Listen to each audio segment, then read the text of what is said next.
Hello. आवाज आ रही है?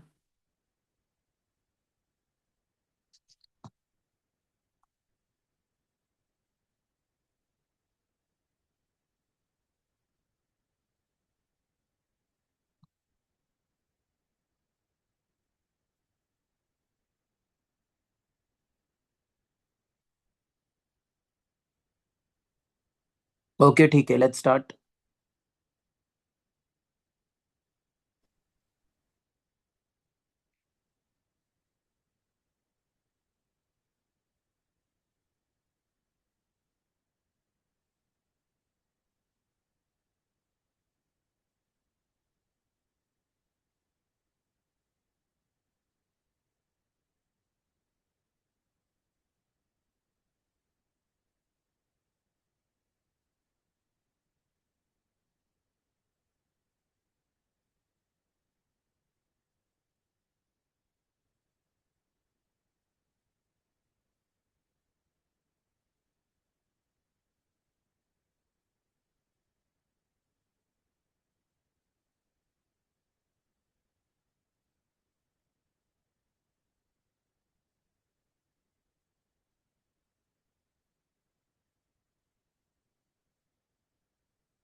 स्क्रीन विजिबल है?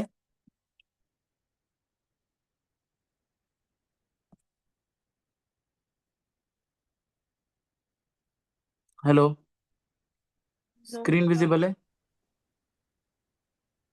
नो सर, स्क्रीन विजिबल नहीं है। यार, ये फोटोज क्यों ऑन हो रहा है, मेरे को समझ में नहीं आ।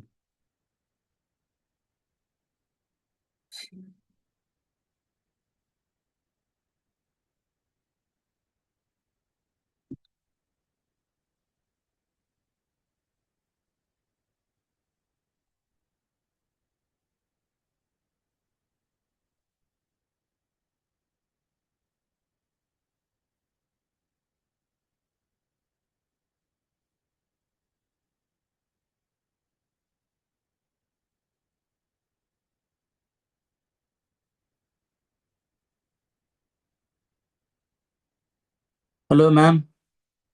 कुछ प्रॉब्लम हो रहा है, मुझे लग रहा है। लीव करके वापस ज्वाइन कर लीजिए सर। आप मेरे को होस्ट करके लीव करिएगा। आप होस्ट मीटिंग एंड हो जाएगा। ठीक ठीक मैम, एक मिनट।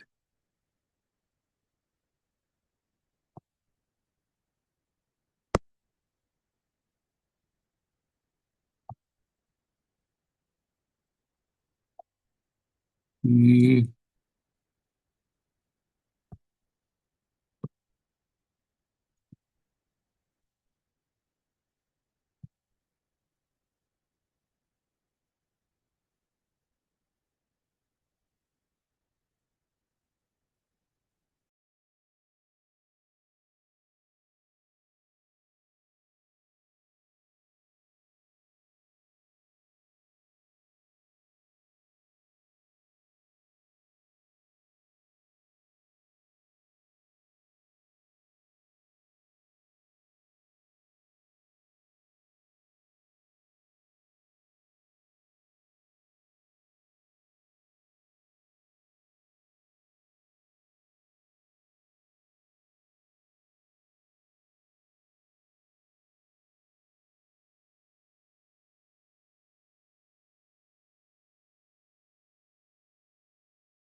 हेलो। अब स्क्रीन विजिबल है? Yeah, sir. ठीक है, let's start. So today's topic is what it is, inheritance and variation, right? तो इसमें हम ना मेंडल्स लॉज पढ़ते हैं, जैसे कि आपको पता होगा। क्वेश्चन के पॉइंट ऑफ व्यू से हम इसको डिस्कस करेंगे चैप्टर को, for boards point of view, right? तो मेंडल्स लॉज विल डिस्कस। तो मेरा पेंसिल चल ही नहीं रहा। ठीक है। इसमें सबसे पहले हम पढ़ेंगे mechanism of inheritance. Gregor Johann Mendel के बारे में कुछ डेटा आपको पता होना चाहिए। He was a son of peasant farmer, Moravia में। he was born in 1822. Gregor Mendel first gave the actual accurate explanation for the mechanism of inheritance. मतलब आपसे अगर पूछा जाएगा कि ग्रीगर जोहान मेंडल ने एग्जैक्टली बताया क्या था, तो he told us the mechanism of inheritance की कैरेक्टर्स कैसे इनहेरिट होते हैं फ्रॉम पेरेंट्स टू ऑफस्प्रिंग। और जो टेक्निक यूज करी थी दैट वाज हाइब्रिडाइजेशन टेक्निक। कह रहे हैं इनहेरिटेंस ऑफ 7 ट्रेड्स, मतलब 7 अलग अलग कैरेक्टर्स, 7 अलग अलग ट्रेड्स का इनहेरिटेंस पैटर्न इन्होंने देखा था गार्डन पी के अंदर, which is Pisum sativum, right? फिर मेंडल ने अपने प्रिंसिपल्स को पोस्टुलेट किया था। प्रिंसिपल्स का मतलब होता है रूल्स और लॉज, तो इन्होंने लॉज बताए थे।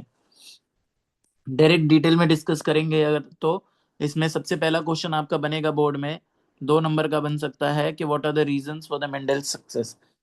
मेंडल के सक्सेस का क्या कारण हो सकता है? तो the reason for the Mendel success is what some reasons are postulated.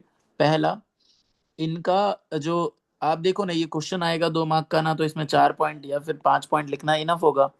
तो इसमें कैसे पॉइंट्स बनाने हैं लॉजिकली, अगर आप देखोगे कॉन्सेप्चुअली तो ज्यादा रटने की जरूरत नहीं पड़ेगी आपको। पहले तो मेंडल के एक्सपेरिमेंट्स का सक्सेस इसलिए हुआ क्योंकि he planned carefully the experiments. इनके experiments were carefully planned. His experiments were carefully planned and it involved what? Large samples. He carefully recorded the number of plants of each type and expressed his result as ratios. तो उन्होंने क्या किया? Number of plants, he carefully recorded the number of plants of each type और उनके results को ratios के form में express किया। That this is the reason for Mendel success. First reason is what? इनके experiments carefully planned and it involved what? Large samples. He carefully recorded the number of plants of each type and expressed his characters as ratios. ये 7 characters जो इन्होंने चुने थे Pisum sativum के अंदर, वो कैसे याद रखेंगे आप लोग? तो वो याद रखने का एक ट्रिक है। क्या है? ध्यान से सुने। पहले लिख दें प्लांट हाइट। प्लांट हाइट लिख दें पहले, फिर 2 बार सीड लिख दें, फिर 2 बार पॉड लिख दें और 2 बार फ्लावर लिख दें। तो आपको ये क्वेश्चन आ सकता है, what are the 7 pairs of contrasting characters of pea plant chosen by Mendel. Mendel ने कौन से 7 pairs of contrasting characters choose किए थे for hybridization experiments, right? So this characters were what? तो पहले प्लांट हाइट है, फिर क्या है? 2 बार सीड लिख लिया, 2 बार पॉड लिख लिया, 2 बार फ्लावर लिख लिया। अब सीड के साथ शेप लगा दो, सीड शेप लगा दो, सीड कलर लगा दो। वैसे ही सेम पॉड के साथ भी लगाओ, पॉड शेप पॉड कलर। और फ्लावर के लिए कलर आ जाएगा और शेप नहीं आएगा फ्लावर का लोकेशन आ जाएगा। तो इसमें हमने क्या देखा?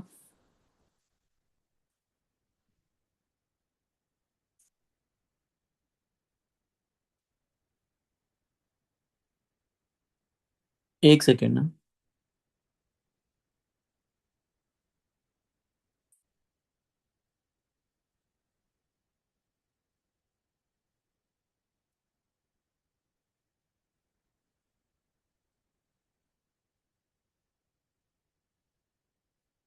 तो seed shape, seed colour, pod shape, pod colour, flower position, plant height are the characters, 7 characters. जिसमें प्लांट हाइट में क्या 2 फीचर्स हैं? टॉल है और डॉर्फ है। ऑब्वियसली टॉल जो होगा वो डोमिनेंट होगा और डॉर्फ वाला जो होगा वो रेसेसिव होगा। सीट शेप की बात करें तो इट वुड बी राउंड और रिंकल्ड। राउंड वाला एकदम मस्त जो यूनिफॉर्म है वो डोमिनेंट होगा, रिंकल्ड जो है वो रिसेसिव होगा। सीड कलर की बात करें तो yellow would be dominant and green would be recessive. Pod shape जो होता है वो इन्फ्लेटेड है तो डोमिनेंट है, कंस्ट्रिक्टेड है तो रिसेसिव है। पॉड कलर जो है ग्रीन है तो डोमिनेंट है, और येलो है तो रिसेसिव है। आप जरा नोटिस करोगे ना तो सीड कलर और पॉड कलर उल्टा उल्टा चल रहा है। सीड कलर का जो डोमिनेंट है वो येलो है, और पॉड कलर का जो डोमिनेंट है वो ग्रीन है। ऑब्वियसली ग्रीन पॉड कलर ज्यादा फोटोसिंथेसिस करेगा तो ज्यादा फूड स्टोर करेगा तो वो डोमिनेंट रहेगा। और येलो सीड कलर जो होता है वो डोरमेंसी में होता है। डोरमेंसी मतलब अनफेवरेबल कंडीशन में भी वो सरवाइव कर सकता है। ग्रीन वाला अनफेवरेबल कंडीशन मतलब, मान लो आपने ग्रीन मटर में पानी डाल दिया तो ग्रीन मटर सड़ जाएगा और वो खराब हो जाएगा हमेशा के लिए।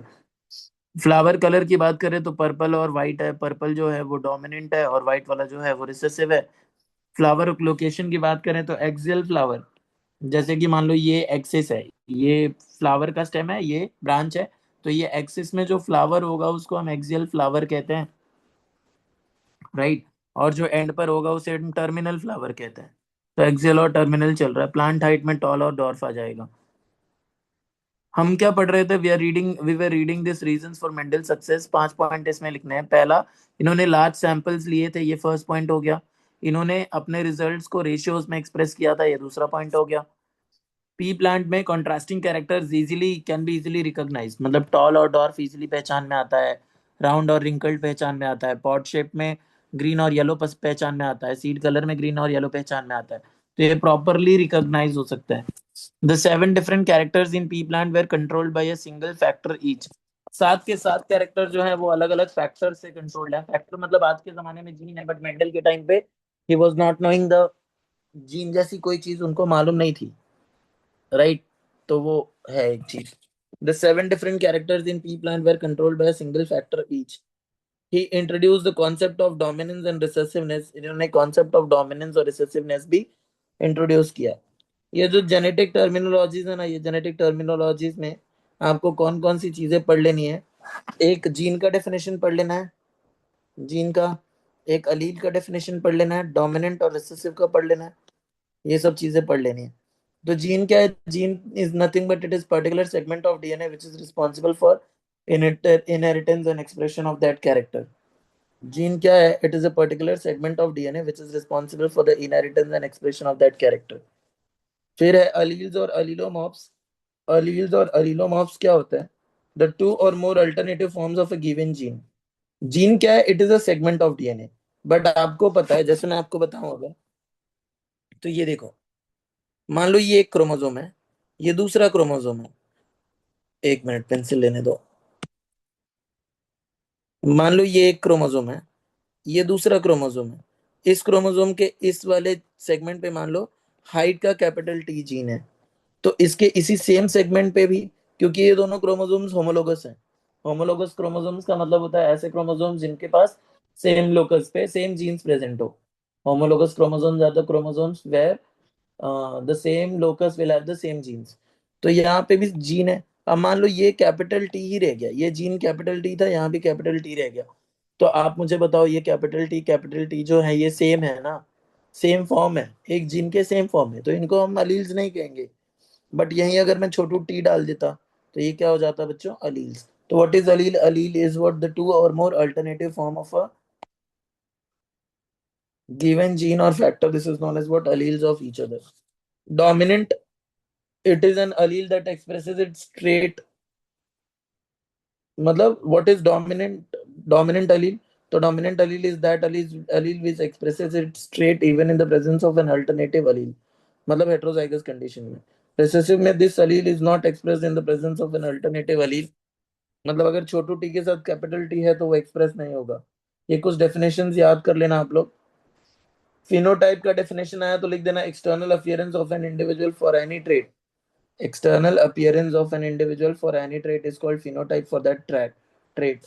ये definition याद कर लेना। Genotype is what? Genetic constitution or genetic makeup of an organism with respect to a particular trait is known as what? Genotype। ये definition यहाँ तक याद करना, मतलब सबके 3-3 लाइन के definitions याद हो जाने चाहिए। Genotype is what? Genetic constitution or genetic makeup of an organism with respect to a particular trait is known as genotype। हम पढ़ेंगे homozygous. Homozygous is pure any individual possessing identical alleles for a particular trait. ये definition याद करें. Any individual possessing identical alleles for a particular trait is called homozygous, right? Or heterozygous is what? Any individual possessing contrasting alleles for a particular trait is called heterozygous. Pure line नहीं पढ़ना है. Monohybrid is what? It is heterozygous for one trait and is produced from a cross between two pure parents. So monohybrid is what? It is expression of character for one trait.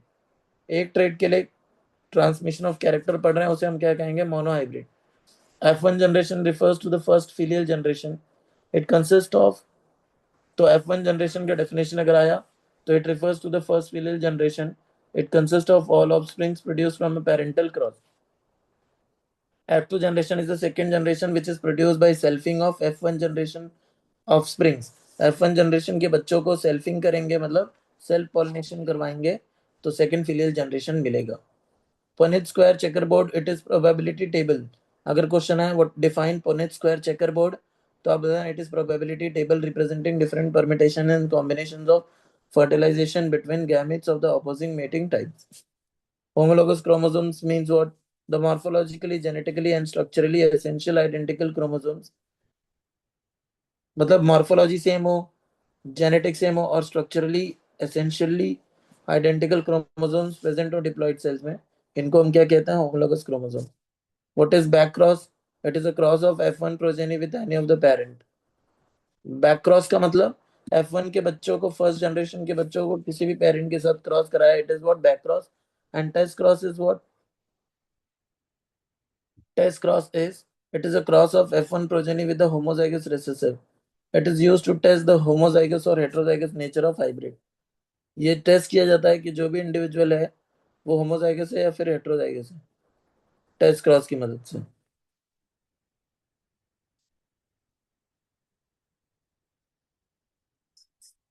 Phenotypic ratio वगैरह सब नहीं आएगा question.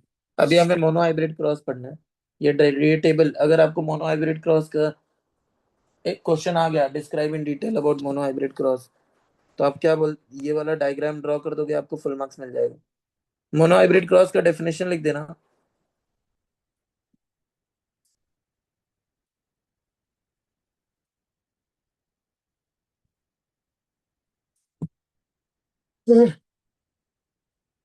Definition of mono hybrid cross is what? Mono hybrid cross का definition है a cross between parents differing in only one heritable trait. A cross between parents differing in only one heritable trait is called monohybrid cross. A cross between parents differing in only one heritable trait is called what? Monohybrid cross बोलते हैं.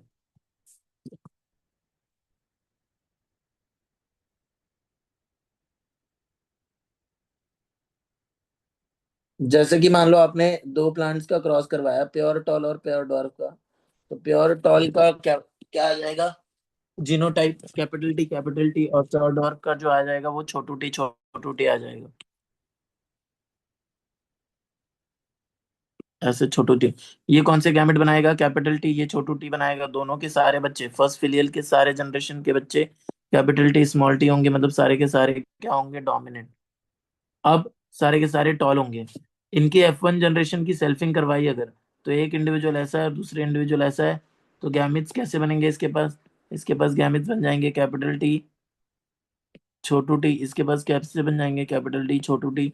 और यहाँ आपको probability मिल जाएगा. आपको ratios याद रखना है. Genotypic ratio for mono hybrid cross is what? 3:1. And phenotypic ratio is what?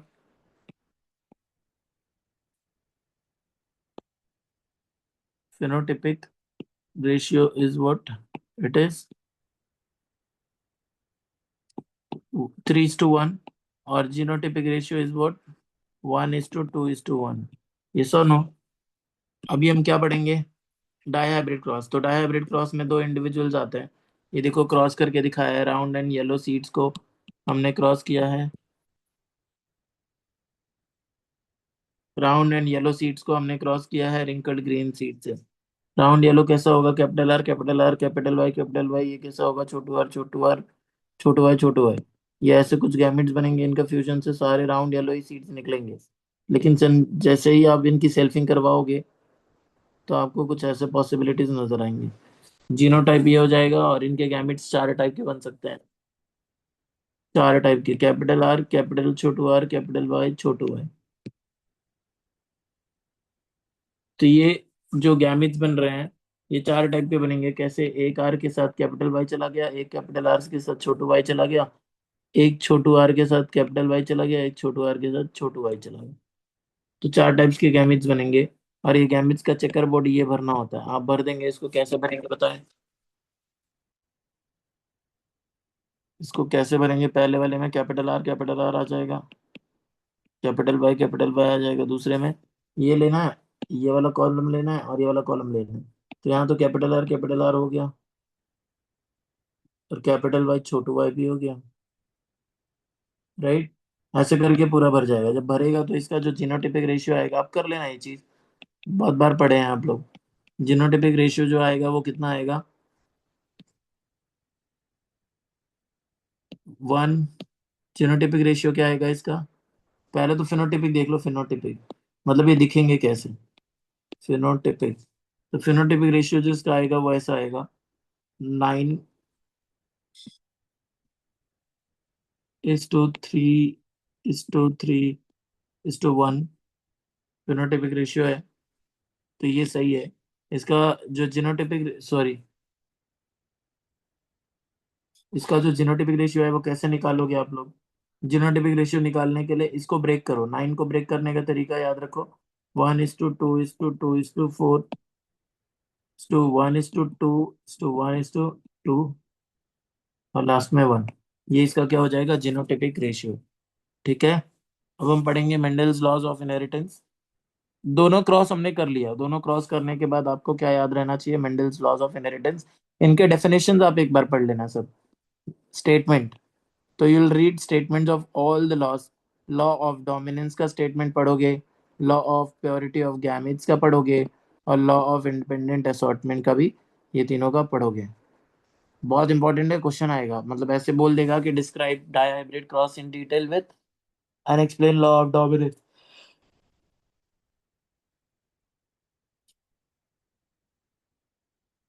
ठीक है। 2 मिनट का ब्रेक लेते हैं, फिर स्टार्ट करते हैं।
दीपक सर।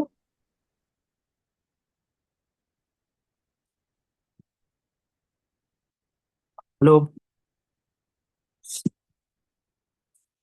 एक सेकेंड। हेलो, आवाज आ रही है? Yes, sir.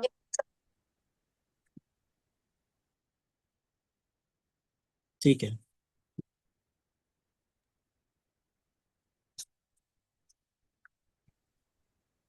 तो ये तीनों लॉज आपको एक्सप्लेन करने होंगे, क्वेश्चन में आएगा।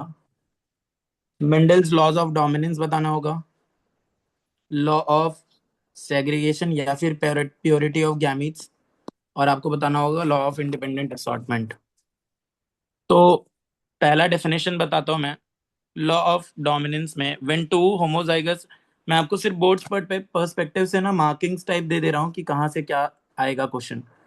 तो कैसा आएगा क्वेश्चन कि describe di hybrid cross in detail with an explain statement, explain law of dominance in detail. और ये भी आएगा mono hybrid cross along with law of dominance या फिर प्योरिटी ऑफ गैमेट्स। तो ये चीज ध्यान रखना आपकी, आपको ये लॉज आने चाहिए। When two homozygous individuals with one or more set of contrasting characters are crossed, जब आप दो इंडिविजुअल्स को, होमोजाइगस इंडिविजुअल वेरी इंपॉर्टेंट ना, वो दोनों इंडिविजुअल्स होमोजाइगस होने चाहिए। With one or more sets of contrasting characters are crossed, the alleles that appear in F1 are dominant. The alleles that appear in F1 are dominant, and those which do not appear in F1 are what? Recessive। सही बात है। F1 में जो character appear होगा, जैसे कि toll वाले हुए थे, तो मतलब टॉल डोमिनेंट है। अगर वही डॉर्फ अपीयर होता है F1 में ना, तो हमें समझ में आता है कि डॉर्फ वाला डोमिनेंट है। ऐसा है। Law of segregation of gametes में क्या होगा? The law states that when F1 hybrid, the law states that what?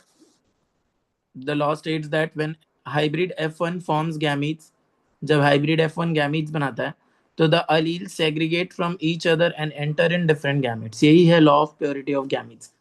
मतलब क्या? आप देखो ना, F1 जनरेशन में कौन था होमोजाइगस? कैपिटल टी था। F1 में, सॉरी, पेरेंटल जनरेशन में। पेरेंटल जनरेशन में जो एक था पेरेंट, वो कैपिटल टी था, और दूसरा कौन था? Small T. इससे गैमेट क्या बना? Capital T. इससे क्या बना? स्मॉल टी बना। बट ये दोनों को जब क्रॉस किया तो कैपिटल टी स्मॉल टी हो गया, और कैरेक्टर क्या दिख गया बोलो? टॉल वाला। तो लोगों को यहाँ क्या लगा होगा ना कि टी वाला जो है वो कैपिटल टी के साथ, ये छोटू टी जो है ये कैपिटल टी के साथ मिक्स हो गया होगा, ब्लेंड हो गया होगा। ब्लेंड होना मतलब मिक्स हो जाना, मतलब अब उसका अस्तित्व नहीं रहेगा।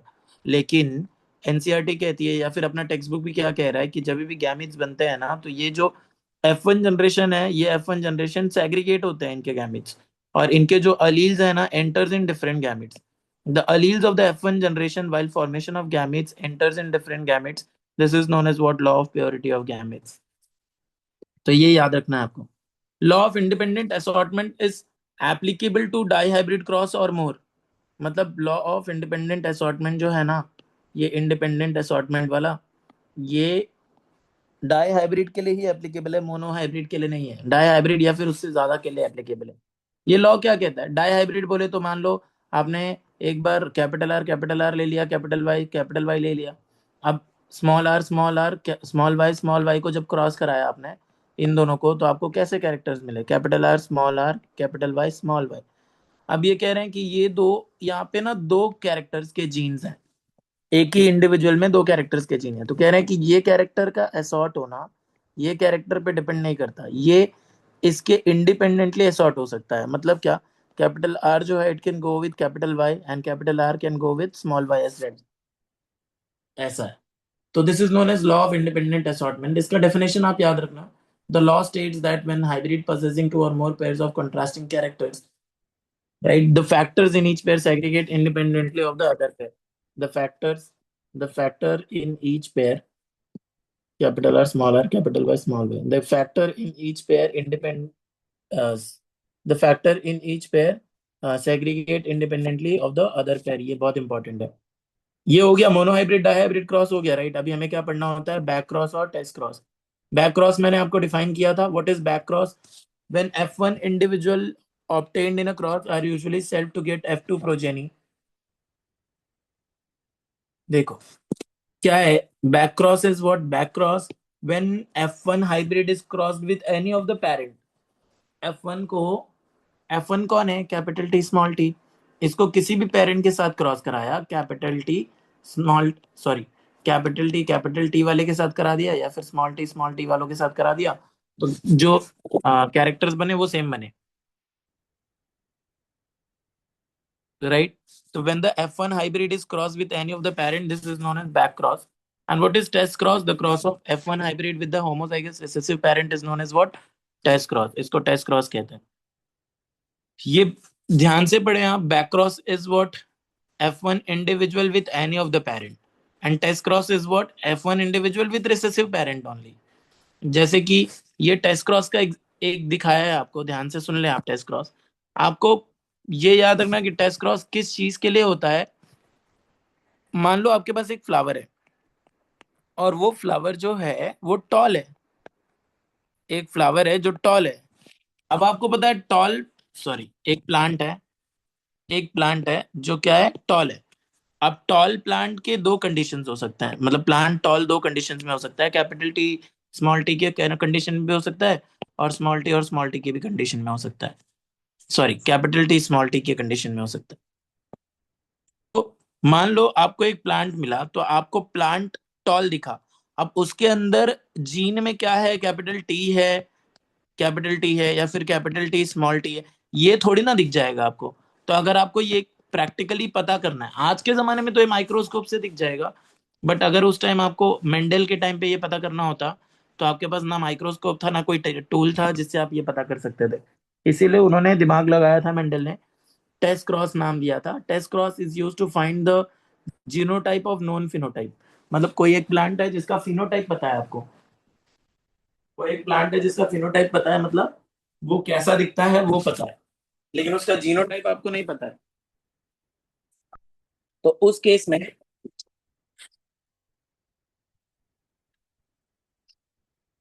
में आप क्या कर सकते हो, यू कैन डू व्हाट बच्चों, टेस्ट क्रॉस कर सकते हो आप। एक मिनट।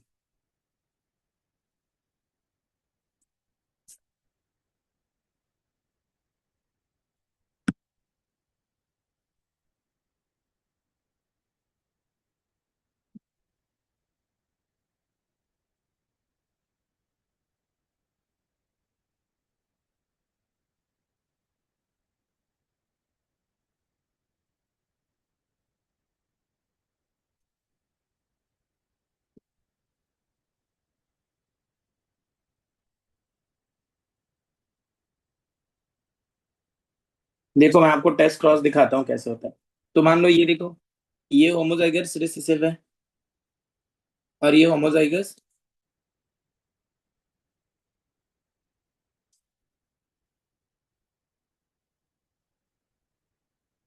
आपको क्या करना है, नॉन जीनोटाइप अननोन है लेकिन फिनोटाइप नोन है। तो दो पॉसिबल केस हो सकते हैं। मान लो ये कैपिटल आर है और ये कैपिटल आर स्मॉल आर है, दोनों केस में फिनोटाइप तो सेम रहेगा लेकिन जीनोटाइप डिफरेंट रहेगा। तो इनको अगर हम रिसेसिव से क्रॉस करा के देखें, जैसे कि इसके दो गैमिट्स कौन से बन गए, कैपिटल आर बन गए, और इसके कौन से बन गए, छोटू आर। तो ये वाला रेशियो मिलेगा आपको। देखो इसके अंदर आपको सारे ऑल आर वॉयलेट मिल रहे हैं, सारे वॉयलेट मिल रहे हैं, राइट। और यहाँ पे आपको क्या मिल रहे हैं, half of the flowers are violet and half of the flowers are what, white.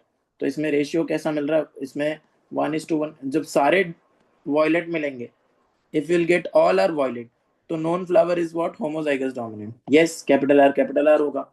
और अगर आपको हाफ ऑफ द वॉयलेट मिलेंगे, तो नॉन जीनोटाइप इज व्हाट बच्चों, हाइब्रिड, हाइब्रिड था, यस है। तो this is test cross, right. अब हम पढ़ेंगे deviations, Mendel's deviation, this is very important part, right. ये होगा तो आधा चैप्टर अपना हो जाएगा।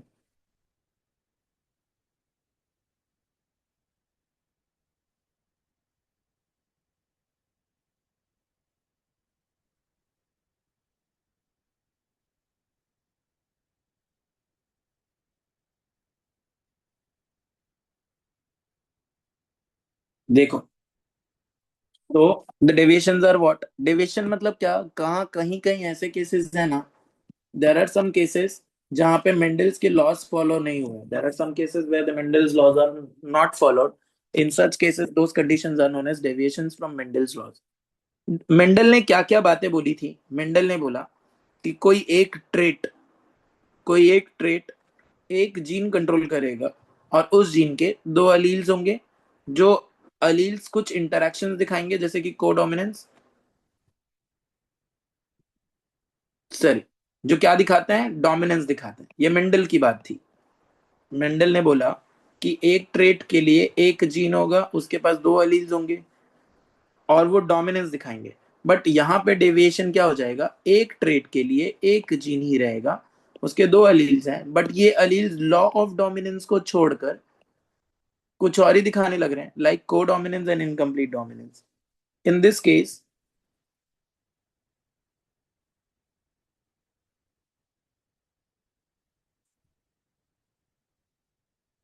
इस केस में आपको कोडोमिनेंस और इनकम्प्लीट डोमिनेंस के बारे में पढ़ना होता है. इसके ऊपर क्वेश्चन भी आता है 2-2 नंबर का. अब उन्होंने दूसरी बात क्या बोली, एक सिंगल ट्रेट है, उसके लिए सिंगल जीन है और दो ही अलील होता है. बट हमें दुनिया में कहीं कहीं ऐसे भी कंडीशंस मिले जहां पे एक ट्रेट के लिए एक जीन और उसके दो से ज्यादा अलील मिल गए, तो ये भी एक डेविएशन हुआ. मेंडल ने बोला एक ट्रेट जो होगा, एक ट्रेट एक ही जीन से कंट्रोल होगा, ये मेंडल ने बोला था. बट हमें ऐसा दिखा कि एक ही कैरेक्टर कभी कभी एक से ज्यादा जीन से कंट्रोल हो सकता है, उसको बोलते हैं पॉलीजेनिक इनहेरिटेंस, राइट.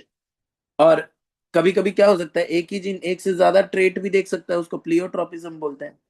एक कैरेक्टर बहुत सारे जीन से कंट्रोल हो रहा है, इसको क्या बोलोगे, पॉलीजेनिक इनहेरिटेंस. पॉली मतलब मैनी, जेन मतलब जेनिक मतलब जीन. तो जब when more than one gene control single trait, this is polygenic inheritance. And when a single gene controls more than one trait, this is pleiotropism, right. तो pleiotropism. अब एक एक चीज पढ़ेंगे. देखो, ये जो इंटरेक्शंस हैं ये या तो इंट्राजेनिक हो सकते हैं या तो इंटरजेनिक हो सकते हैं.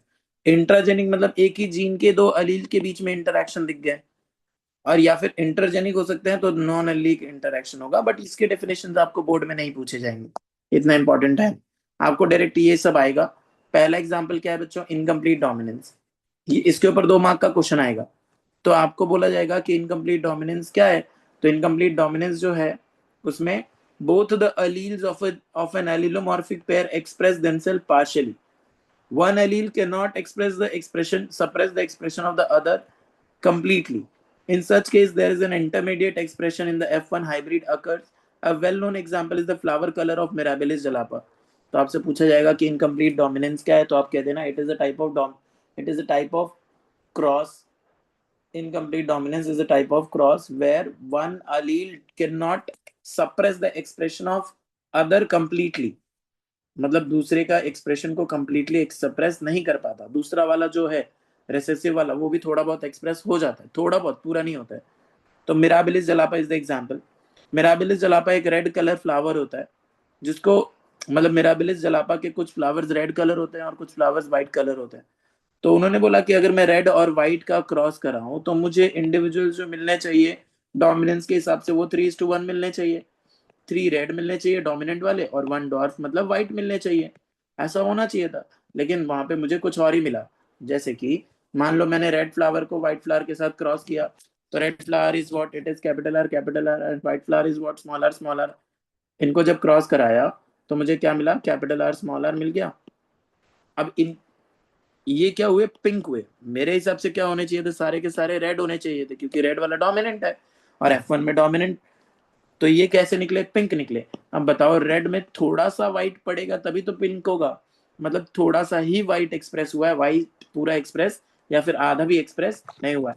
अगर आधा रेड एक्सप्रेस होता और आधा व्हाइट एक्सप्रेस होता तो इसको क्या बोलते हैं हम बच्चों, इसको हम बोलते हैं कि ये को डोमिनेंस है. बट यहाँ पे रेड ज्यादा है इसीलिए वो पिंक दिखा है, तो ये क्या आ गया, आपका इनकम्प्लीट डोमिनेंस. और इसका जब वापस सेल्फिंग कराओगे तो क्या आएगा, आपको रेड मिल जाएगा, पिंक मिल जाएगा, पिंक मिल जाएगा, वापस व्हाइट मिल जाएगा.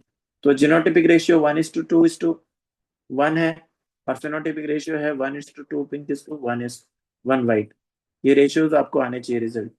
Now we'll talk about codominance. Codominance में both the alleles of an allelomorphic pair express equally. both the alleles of an allelomorphic pair of genes expressed equally. This is known as what, बच्चों?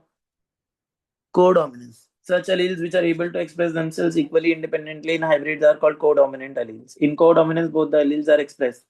इसका example है बच्चों roan coat colour. Roan coat colour का मतलब गाय का जो skin का colour होता है. कह रहे हैं अगर आप लाल गाय को व्हाइट गाय के साथ क्रॉस कराओगे तो आपको ना जो बच्चे मिलेंगे वो रोएन कोट मिलेंगे. रोएन कोट का मतलब क्या होता है? या उनकी पूरी बॉडी व्हाइट होगी जिसमें रेड कलर के पैचेस दिखेंगे. व्हाइट बॉडी में रेड कलर के पैचेस दिख सकते हैं, या तो व्हाइट बॉडी में रेड कलर के पैचेस दिख सकते हैं. दोनों बराबर बराबर एक्सप्रेस हो रहा है. प्रॉपर लाल और प्रॉपर व्हाइट दिख रहा है, तो इसमें क्या आ जाएगा बच्चों? ऐसे कलर वालों को हम रोएन कोट कलर कहते हैं. तो रेशियो इज व्हाट 1:2:1. जीनोटिपिक और फेनोटिपिक रेशियो सेम है, राइट. अब हम पढ़ेंगे multiple allelism. Very important question आएगा. तो मोर than 2 alternative forms of a gene, एक ही जीन के 2 से ज्यादा अल्टरनेटिव फॉर्म्स आ गए तो उसको आप क्या कहोगे? एलील्स बोलोगे. मल्टीपल एलिलिज्म कहोगे. मोर than 2 alternative forms of a gene in a population occupying the same locus on a chromosome or its homologue, this are known as what बच्चों? multiple allele. multiple alleles का example है Drosophila. Direct पहले definition याद कर लेना, यहाँ से लेकर यहाँ तक. यहाँ मल्टीपल एलील पे क्वेश्चन आया तो आप ये लिख लेना कि more than 2 alternative forms of a gene in a population occupying the same locus on a chromosome और its homologue are known as what? Multiple alleles. Example direct लिखना. In Drosophila a large number of multiple alleles are known. Drosophila में large number of multiple alleles मालूम है, right. मतलब एक ही gene के, Drosophila के अंदर एक ही जीन के मुझे बहुत सारे अल्टरनेटिव फॉर्म्स मालूम है, राइट. ऐसा है. The size of wings from normal wings to vestigial wings. मतलब जो ड्रोसोफिला है it is a fruit fly. ये फ्रूट फ्लाई के जो विंग्स है ना, इनके विंग्स का साइज डिसाइड करने वाला जो जीन है वो मल्टीपल एलिलिज्म शो करता है. कह रहे हैं कि इसमें क्या क्या होगा बच्चों? नॉर्मल विंग्स से लेकर क्या हो सकता है? वेस्टिजियल विंग्स हो सकता है. Just stumps is due to one allele VG in homozygous condition. The normal wing is wild type and the vestigial wing is what? Recessive type. But ये आपको कुछ जीनोटाइप्स आपको पढ़ने होंगे. मल्टीपल एलिलिज्म में एग्जांपल आया तो आप डेफिनेशन लिखेंगे. मोर than 2 alternative alleles of a gene occupying the same locus in a population is known as what? Is known as multiple allilism. Example is what? Drosophila. Wing size in Drosophila. Wing size in what बच्चों? Drosophila. तो इसका example कैसे याद रखोगे? बोलो. No नी, no नी, Nostra, vestigial. Trick है mnemonic. No नी, Nostra, vestigial. नौ से क्या आएगा? Normal wings. तो वीजी प्लस लिख दोगे. प्लस क्यों लिखोगे? क्योंकि डोमिनेंट टाइप है. डोमिनेंट वाला जो है वो नॉर्मल है, वाइल्ड टाइप वाला. निक्ड विंग्स को एनआई लिख दोगे. नॉस्ड विंग्स को एनओ लिख दोगे. स्ट्रैप विंग्स को एसटी लिख दोगे. स्ट्रैप मतलब टुकड़ों में है. और वेस्टिजियल विंग्स को वीजी सिर्फ लिखोगे. Another example of what multiple allilism is ABO blood grouping in humans. आपको सर ने पढ़ाया होगा बीएफसी में भी, और जब नीट का पढ़ा रहे होंगे प्रिंसिपल्स वाला चैप्टर तभी भी पढ़ाया होगा. Okay, what is another example of what? Another good example of multiple alleles is ABO blood grouping in human beings. ABO blood grouping is controlled by a gene known as I gene. ABO blood group is controlled by a gene known as I gene, and this I gene has 3 alleles: IA, IB, IO. बताओ, एक gene के 2 अलील होने चाहिए थे लेकिन यहाँ पे 3 है, इसीलिए इसको हम क्या कह रहे हैं? Multiple allelism. Now will talk about pleiotropism. जब एक ही gene, when a single gene controls 2 different traits, when a single gene controls 2 different traits, it is called pleiotropic gene, and the phenomenon is known as what? Pleiotropism.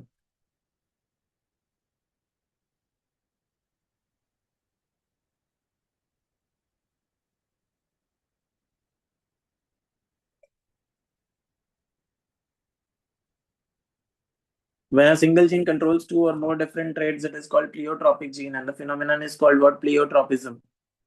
मतलब जब एक gene controls 2 or more different traits, that is called pleiotropic gene, and the phenomenon is called what? Pleiotropism. The ratio, the phenotypic ratio is 1:2 instead of 3:1 because of death of recessive homozygous. Example of pleiotropism is what? Sickle cell anemia caused by gene HBS, right? Caused by gene HBS. Normal or healthy gene HBA is dominant. The carriers heterozygotes HBA, HBS show sign of mild anemia as their RBCs become sickle shaped, that is half moon shaped on the under abnormally.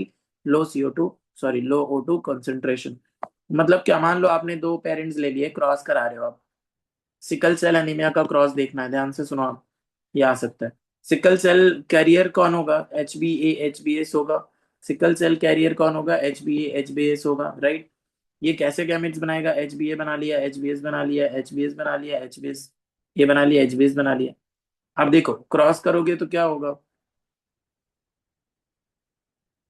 तो इसके साथ ये वाला भी, इसी के साथ ये वाला भी, HbA चला गया, HbA HbS चला गया, इसके साथ ये वाला भी और इसके साथ ये वाला भी। तो नॉर्मल कौन मिला? एक मिला। दो क्या मिले? सिकल सेल कैरियर मिल गए। और एक क्या मिल गया? सिकल सेल एनीमिक मिल गया, जो मर जाएगा। तो रेशियो क्या आ जाएगा? 1:2, right. This is pleiotropism. The example of pleiotropism is what बच्चों, याद रखना है।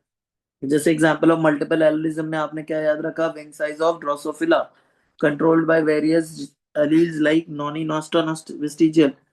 और यहाँ पे क्या याद किया? यहाँ पे याद किया प्लियोट्रोपिज्म में when a single gene controls more than one character. तो HB gene can form normal hemoglobin as well as HB gene can form sickle cell hemoglobin as well, sickle cell RBCs। तो दो कैरियर्स का cross करा देना, आपको answer मिल जाएगा। अभी हम पढ़ेंगे chromosomal theory of inheritance. First half of the chapter is completed. Chromosomal theory of inheritance second half है। इसमें भी क्या क्या मेन चीजें याद रखनी है वो मैं आपको बताऊंगा अभी।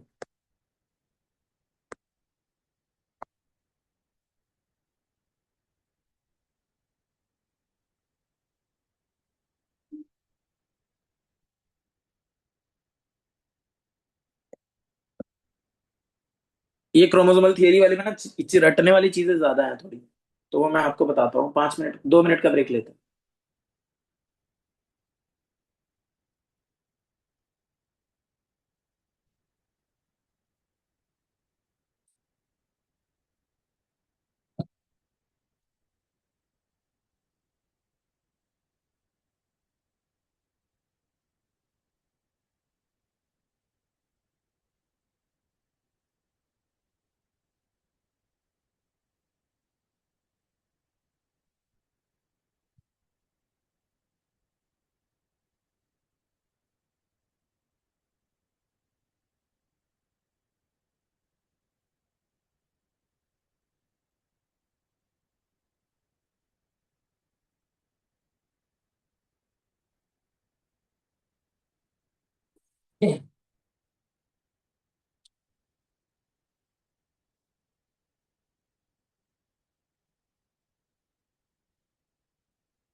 चलो देखते हैं। तो क्रोमोसोमल थियरी ऑफ इनहेरिटेंस का मतलब क्या? कह रहे हैं लोगों को बाद में क्लिक हुआ कि जो जेनेटिक मटेरियल है वो बताओ। मेंडल से जब पूछा गया कि आपने इतने लॉज दिए, all those laws are followed in most of the cases, but कुछ केसेस में जब आपके लॉज फॉलो नहीं हो रहे हैं, और आपसे जब पूछा गया कि what is the material that is carrying the genetic information from parents to offspring, तो यू आर सेइंग के वो फैक्टर है बट उसका केमिकल बेसिस नहीं दे रहे हो। तो उसके बाद ना नेक्स्ट एरा क्या आया, उसके बाद वाला जो टाइम आया उसमें कुछ लोगों ने ये बोला कि भाई सेल के अंदर कुछ तो होता है जिसको बोलते हैं क्रोमोसोम्स, और वो क्रोमोसोम्स ही कैरेक्टर लेकर आता है। तो इसलिए इस टॉपिक का नाम क्या हो जाता है, क्रोमोसोमल थियरी ऑफ इनहेरिटेंस। कह रहे हैं क्रोमोसोम्स क्या होते हैं, they are the filamentous bodies present in the eukaryotic nucleus. Chroma मतलब कलर होता है, एंड सोमा मतलब क्या होता है, बॉडी। तो this is a coloured bodies. आपको पता है क्रोमोसोम्स बने कैसे हैं? मैंने आपको जब लास्ट मॉलिक्यूलर बेसिस चैप्टर पढ़ाया तो उसके अंदर मैंने बताया होगा कि डीएनए जो होते हैं वो हिस्टोन प्रोटीन के अराउंड कॉइल होते हैं, फिर क्रोमैटिन बनता है और क्रोमैटिन फर्दर कॉइलिंग करता है एसिडिक प्रोटीन्स की मदद से, और वो क्या बना लेता है, क्रोमोसोम्स। कह रहे हैं कि this chromosome word was coined by W Waldeyer. ये नहीं भी याद रहेगा तो कोई प्रॉब्लम वाली बात नहीं है, याद मत करो इसको, जरूरी ही नहीं है। Each metaphase chromosome varies from metaphasic. अच्छा, chromosomes are best best visible in with what stage of cell cycle? तो it is best visible in metaphasic stage of what cell cycle. The size varies from 0.1 to 33 micrometers in length and 0.2 to 2 micrometers in thickness. इनका जो size है वो 0.1 से लेकर 33 micrometres length में हो सकता है and 0.2 to 2 micrometres in width होता है, थिकनेस होता है। Chromosomes are visible during cell division. They are capable of self-replication and play vital role in heredity, mutation, variation, and evolutionary development of eukaryotic species. Chromosomes किस किस चीज के लिए जरूरी है? तो they are capable of self replication, खुद का रेप्लिकेशन करवा सकते हैं, हेरिडिटी में हेल्प करते हैं, म्यूटेशन में हेल्प करते हैं, वेरिएशन में हेल्प करते हैं, और इवोल्यूशनरी डेवलपमेंट में भी हेल्प करते हैं। Chemically eukaryotic chromosomes are made of DNA, histones and non histone proteins. Will talk about functions. Chromosomes are carriers of heredity. Number of chromosomes की बात करें तो the number of chromosomes is specific. कह रहे हैं chromosome का number जो होता है it is specific and constant for a particular species. जैसे हमारे अंदर 46 है, वैसे ही हर एनिमल के अंदर अलग अलग होता है। Therefore it is, her organism के अंदर अलग अलग होता है। Therefore it is of great economic therefore it is of great importance in the study of phylogeny and taxonomy of the species. The term ploidy speaks for the degree of repetition of the primary basic number of chromosome in a cell. मान लो ये एक cell है, इस cell के अंदर nucleus है। मान लो ये एक सेल है, इस सेल के अंदर न्यूक्लियस है। इस न्यूक्लियस के अंदर एक क्रोमोसोम, दो क्रोमोसोम, तीन क्रोमोसोम, ये क्रोमोसोम्स के स्ट्रक्चर एकदम ही अलग थे, एक दूसरे से सेम नहीं थे। बट जैसे ही मैंने फोर्थ क्रोमोसोम देखा, वो फोर्थ क्रोमोसोम फर्स्ट को रिपीट हो गया, फिफ्थ क्रोमोसोम सेकंड को रिपीट हो गया, सिक्स क्रोमोसोम थर्ड को रिपीट हो गया। तो मैं क्या कहूंगा कि ये एक सेट है, ये दूसरा सेट है। The second set repeats the first set, so it is number of repetition of chromosomes. So what is the ploidy level? Ploidy level speaks for the degree of repetition. Sorry, ploidy level speaks for the degree of repetition of the primary basic number of chromosomes in a cell. When the chromosome number in a cell is the exact multiple of primary basic number, then it is called euploidy. अगर exact multiple है तो उसको क्या कहेंगे, euploidy. Euploids includes monoploid, haploid. Haploid is what, one set of chromosome where X is equal to N. Diploid means two set of chromosome. Triploid means three set of chromosome. Tetraploid means four set of chromosomes, and so on. When the chromosome number is not exact multiple of haploid set, it is described as aneuploidy. मतलब exact multiple नहीं है, मान लो 47 है, तो आप बताओ 23 फिर एक आया ना, तो exact multiple है ही नहीं। तो it is what, aneuploidy. Aneuploidy is either addition or deletion of one or more chromosome. Aneuploidy condition किसकी वजह से आता है? या तो एडिशन की वजह से आता है या डिलीशन की वजह से आता है। आपको ये वाला पार्ट नहीं पूछा जाएगा, ठीक है। डायरेक्टली आप क्रोमोसोम का स्ट्रक्चर देखें। अगर आप क्रोमोसोम का स्ट्रक्चर देखोगे तो आपको पता चलेगा कि क्रोमोसोम देख लेते हैं पूरा। Chromosomes are best visible under microscope when the cell at metaphasic stage. It was because at this stage chromosomes are highly condensed. Highly condensed कब होते हैं chromosomes? Metaphasic stage में। Typical chromosome consists of two chromatids joined together at centromere or primary constriction. यहाँ पे दो chromatids होते हैं बच्चों, जो centromere पे joined है, एक chromatid दूसरा chromatid which are joined together at centromere. This centromere is also known as what? It is also known as primary constriction. मैंने आपको बताया था कि सेंट्रोमियर के आजू बाजू एक kinetochore disc like proteinaceous structure होता है जिसको क्या बोलते हैं, काइनेटोकोर। आगे भी होता है और पीछे भी होता है, ये सब मैंने आपको पढ़ाया है cell the unit of life में, same. Primary constriction consists of disc-shaped plate called kinetochore. At this kinetochore, spindle fiber get attached during cell division. Besides primary constriction के अलावा कुछ क्रोमोसोम्स में पजेस एडिशनल 1 और 2 कंस्ट्रक्शन। देखो ये आपका जो है, मान लो प्राइमरी कंस्ट्रक्शन है यहाँ पे कहीं, तो प्राइमरी कंस्ट्रक्शन के अलावा और इनके पास कुछ कंस्ट्रक्शन हो सकते हैं, जैसे कि सेकेंडरी कंस्ट्रक्शन, राइट। तो सेकेंडरी कंस्ट्रक्शन को ही हम सैटेलाइट बॉडी कहते हैं। Sat body is attached to secondary constriction in every few chromosomes. Each chromatid in turn contains a long, unbranched, slender, highly coiled DNA thread called chromoconema, extending through the length of the chromatid. Chromatid consists of a double-stranded DNA molecule which extends from one end of chromosomes to DNA. Chromatid chromosomes में chromatids होते हैं। Sex chromosomes X chromosome होता है और Y chromosome होता है। This is X chromosome and this is Y chromosome.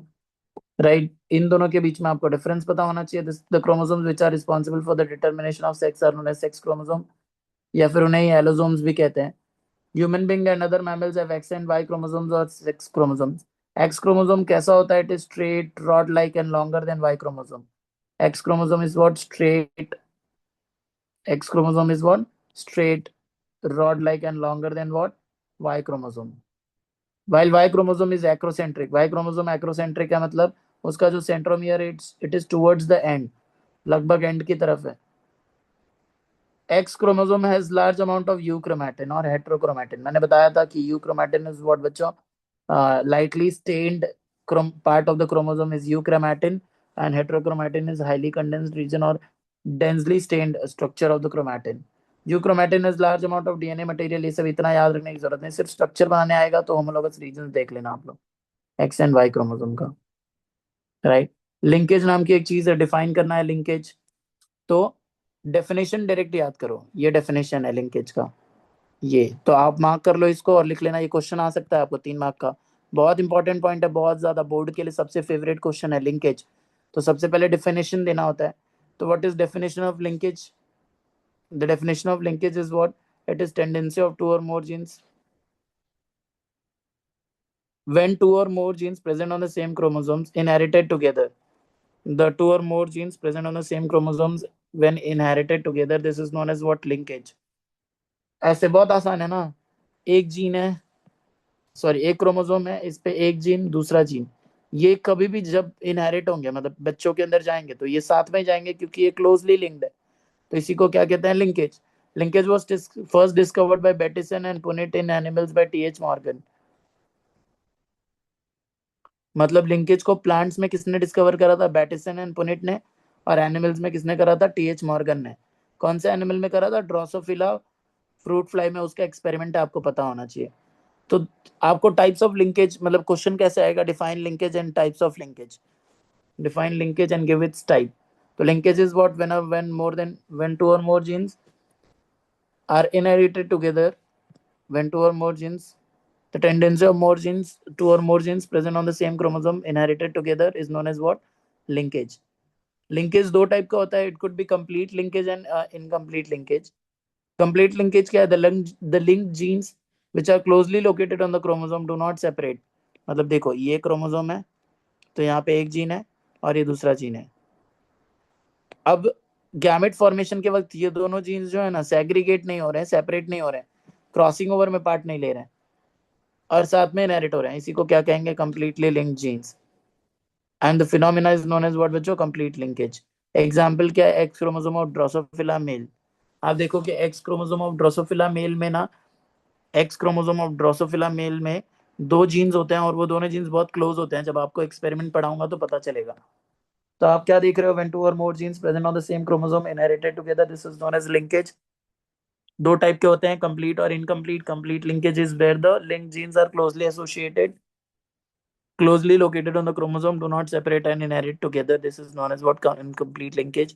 And incomplete linkage is what? When they are located on the same chromosome and have distantly located, the linked genes when distantly located on the same chromosome and have chances of separation by crossing over are known as incompletely linked genes और weakly linked genes। Example क्या है? Zea mays का colour and shape of grain, Zea mays का colour and shape of grains. Now will talk about linkage groups. इस पे MCQs पे question आ सकता है आपको। All the link genes in a particular chromosome constitute a linkage group. किसी भी ग्रुप पे, जैसे कि मान लो ये क्रोमोसोम है, chromosome number 4।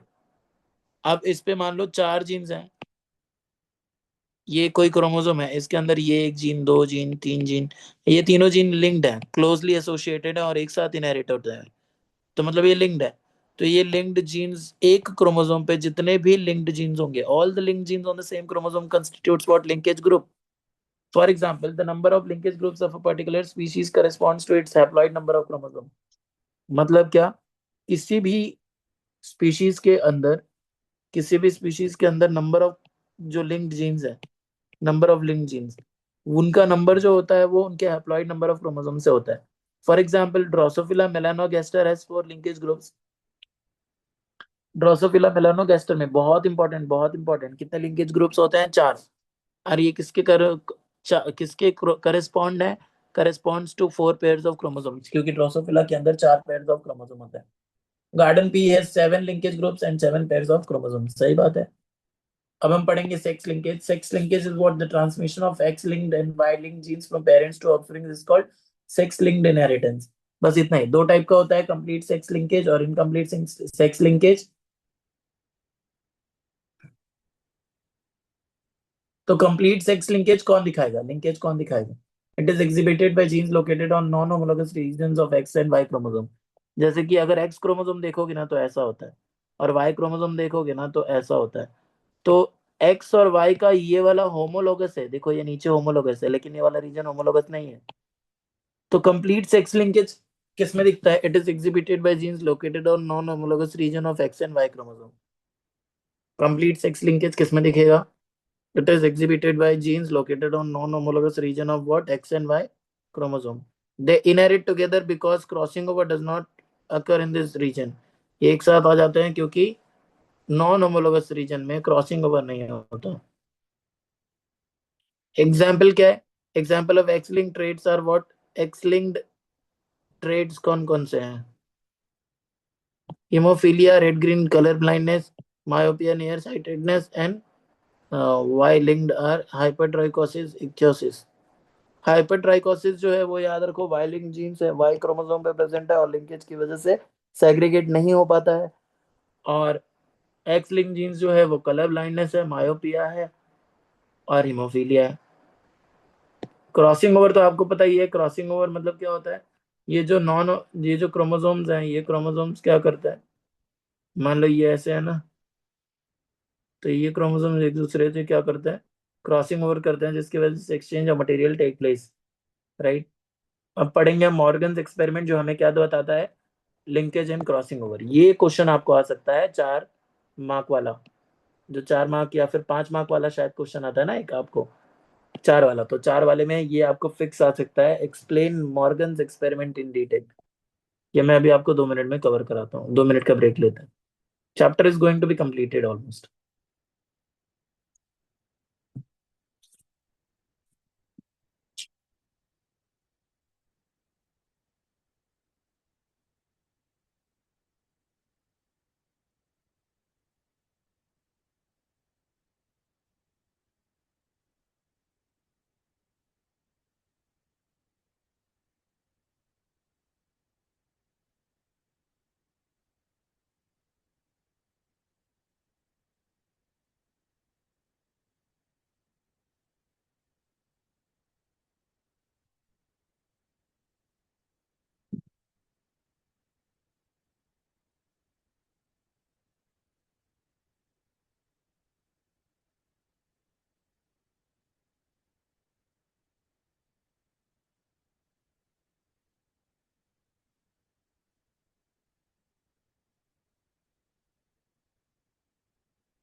Hello, let's start with Morgan's experiment showing linkage and crossing over. तो मॉर्गन का experiment, he did his experiment on Drosophila fruit fly. Because क्यों क्यों ड्रोसोफिला को चुना था? Because it can be easily cultured in laboratory. पहला reason. Question आ सकता है कि why Morgan did his experiment on Drosophila और ड्रोसोफिला मेलानोगास्टर पे। क्यों? Because it can be easily cultured into laboratory. It's life span is very short, about 2 weeks. More over it has high rate of reproduction, और ये बहुत तेज reproduce भी करता है। Morgan ने जो एक्सपेरिमेंट्स किए थे, those experiments were similar to that of what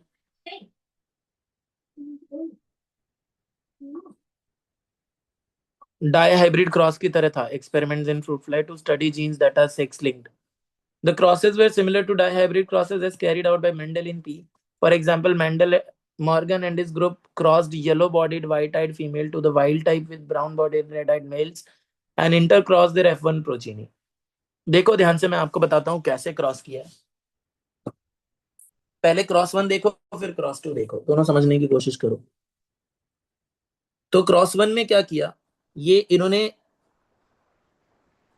X linked character देखा था। एक्स लिंक्ड कैरेक्टर मतलब जो भी कैरेक्टर्स एक्स क्रोमोसोम पे प्रेजेंट थे, उन्हीं का लिंकेज उन्होंने चेक किया था।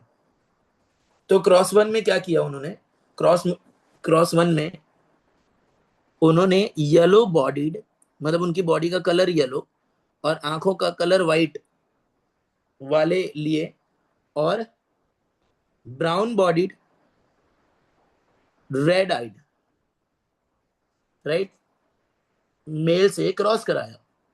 ये डोमिनेंट है। बताओ, brown body red eyes dominant दिखेंगे, डेंजर दिखेंगे, वाइल्ड टाइप दिखेंगे, और yellow body white eyed animals जो है वो कैसे दिखेंगे? रेसेसिव दिखेंगे। अब इनके जीन्स जो है वो एक्स क्रोमोसोम पे प्रेजेंट है। अब ये जब गैमेट्स बनाएंगे, तो आप बताओ क्या गैमेट्स बनाएंगे? इसका ये वाला जो जीन है, ये एक बार इसके साथ आ सकता है, देखो आ गया वाई और वाई, और इसका बच्चा कैसा हो गया? वाइल्ड टाइप हो गया। सही बात।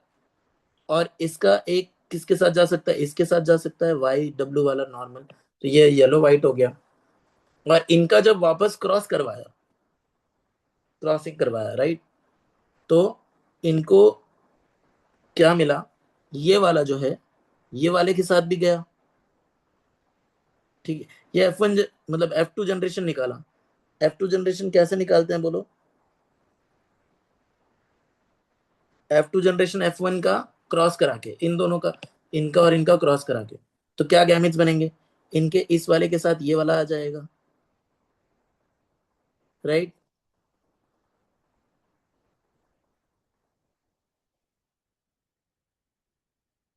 ये तो, हाँ, ये वाले के साथ। तो जब इसके पूरे पॉसिबल कॉम्बिनेशंस बने, मॉर्गन ने जब एक्सपेरिमेंट किया, तो उन्होंने देखा कि F2 जनरेशन में कौन कौन सा बॉडी कलर एक जीन था, और आई कलर एक जीन था। ये दोनों जीन्स ना क्रोमोसोम पे काफी क्लोजली लोकेटेड थे, देखो काफी नजदीक लोकेटेड है। तो ये क्लोजली लोकेटेड होने की वजह से ना, इनके बीच में लिंकेज बहुत ज्यादा था, तो लिंकेज होने की वजह से क्रॉसिंग ओवर नहीं हो पाया। जब क्रॉसिंग ओवर नहीं हुआ, तो नई पॉसिबिलिटीज नहीं बनी। आप बताओ, क्रॉसिंग ओवर होने की वजह से ही तो जेनेटिक मटेरियल एक्सचेंज हो पाता है, और जब एक्सचेंज होता है तो नया रिकम्बाइनेंट्स बनता है। लेकिन यहाँ पे बॉडी कलर और आई कलर जीन्स जो हैं वो क्लोजली एसोसिएटेड होने के वजह से इनके अंदर लिंकेज बहुत ज्यादा था, तो क्रॉसिंग ओवर बहुत कम था, जिसके वजह से रिकम्बाइनेंट्स देखो 1.3% बने, और पेरेंटल टाइप जो बने वो 98.7% बने। ये डायग्राम बनाने आना चाहिए आपको। क्रॉस 1 में देखो, एक बार इसके साथ ये आया, तो ये बना वाइल्ड टाइप बना, क्योंकि ये वाला डोमिनेंट है तो वो एक्सप्रेस होगा। इसके साथ ये वाला आया जो नॉर्मल हुआ। अब इनका जब आपने सेल्फिंग करवाया, तो ये गैमेट के साथ ये जा सकता है, ये गैमेट के साथ ये जा सकता है, इसके साथ ये जा सकता है, इसके साथ ये जा सकता है, 4 पॉसिबिलिटीज बनेंगी। और ये 4 पॉसिबिलिटीज ऐसी बनती हुई दिखे यहाँ पर। ठीक है, एक दो बार आप प्रैक्टिस करें। क्रॉस 2 में क्या किया इन्होंने? इन्होंने बॉडी कलर लिया, नहीं सॉरी, इन्होंने आई कलर लिया और विंग साइज लिया। आई कलर और विंग साइज, आई कलर में व्हाइट लिया, व्हाइट आइड मिनिएचर विंग, और red eyed large size wing, इनको क्रॉस करा है। अब देखो इनके बीच में दूरी बहुत ज्यादा है। Distance is directly proportional to what, linkage. जितना ज्यादा distance, sorry, distance inversely is inversely proportional to linkage. जितना ज्यादा डिस्टेंस बिटवीन द जीन, उतना कम लिंकेज, और जितना कम लिंकेज उतना ज्यादा रिकम्बाइनेंट्स। तो ये देखो यहाँ पे रिकम्बाइनेंट्स की पॉसिबिलिटी 37.2% आया और पेरेंटल 62.8% आया। ये है मॉर्गन्स एक्सपेरिमेंट, आप एक दो बार प्रैक्टिस करें इसे, पूरा यहाँ पर लिखा हुआ है जो मैंने बताया था। अब हम पढ़ेंगे ऑटोजोमल इनहेरिटेंस। ये तो सेक्स लिंक्ड इनहेरिटेंस हो गया। Now what do you mean by autosomal inheritance? Autosomal inheritance का मतलब जो ऑटोजोम्स पे कैरेक्टर है।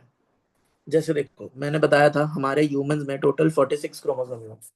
तो ये 46 क्रोमोसोम में कुछ कैरेक्टर्स हमारे एक्स क्रोमोसोम पे हैं और कुछ कैरेक्टर्स हमारे ऑटोजोम्स पर हैं 22। जैसे 46 में से 44 जो हैं वो ऑटोजोम्स हैं और एक्स वाई जो है वो सेक्स क्रोमोसोम है। ठीक है, तो 44 प्लस एक्स वाई कहानी चल रहा है। तो ऑटोजोम्स पे जो कैरेक्टर है वो वाले हम पढ़ने जा रहे हैं। कौन कौन से ऑटोजोमल डिसऑर्डर्स? देखो लिखा है, तो the characters that are present on the autosomes may show dominant or recessive disorders. Some characters are influenced by dominant genes, while some are influenced by recessive genes present on autosomes. For example, autosomal dominant traits का example याद रखना है आपको, ये यहां से चीजें आएंगी आपकी। Autosomal dominant traits like widows peak और हंटिंगटन डिजीज है, हंटिंगटन डिजीज है। तो विडोज पीक आपको आएगा बोर्ड में, 2 मार्क का आ सकता है। ऑटोसोमल डोमिनेंट का एग्जांपल विडोज पीक पढ़ना है। ऑटोसोमल रिसेसिव का एग्जांपल जो है वो फिनाइल कीटोन्यूरिया है, सिस्टिक फाइब्रोसिस है और सिकल सेल एनीमिया है। आपको पता है सिकल सेल एनीमिया एचबीएस जो रिसेसिव कैरेक्टर था उसमें एक्सप्रेस हो रहा था। तो पहले हम विडोज पीक पढ़ते हैं जो ऑटोसोमल डोमिनेंट कंडीशन में दिखता है। Widow's peak is what? It is a prominent V-shaped hairline on forehead. ये आपको लिखने आना चाहिए, ये 2 मार्क का क्वेश्चन आएगा आपको विडोज पीक पे, कि a prominent V-shaped hairline on forehead is described as widow's peak. It is determined by what बच्चों? Autosomal dominant gene. Widows peak question आया तो आपको एक्सप्लेन करने आना चाहिए क्या कैरेक्टर है। तो it is a prominent V shaped hairline on forehead. देखो ये वी शेप्ड हेयरलाइन दिख रहा है ना, इट इज विडोज पीक, और ये नो विडोज पीक वाला है। And it is determined by what? Autosomal dominant gene.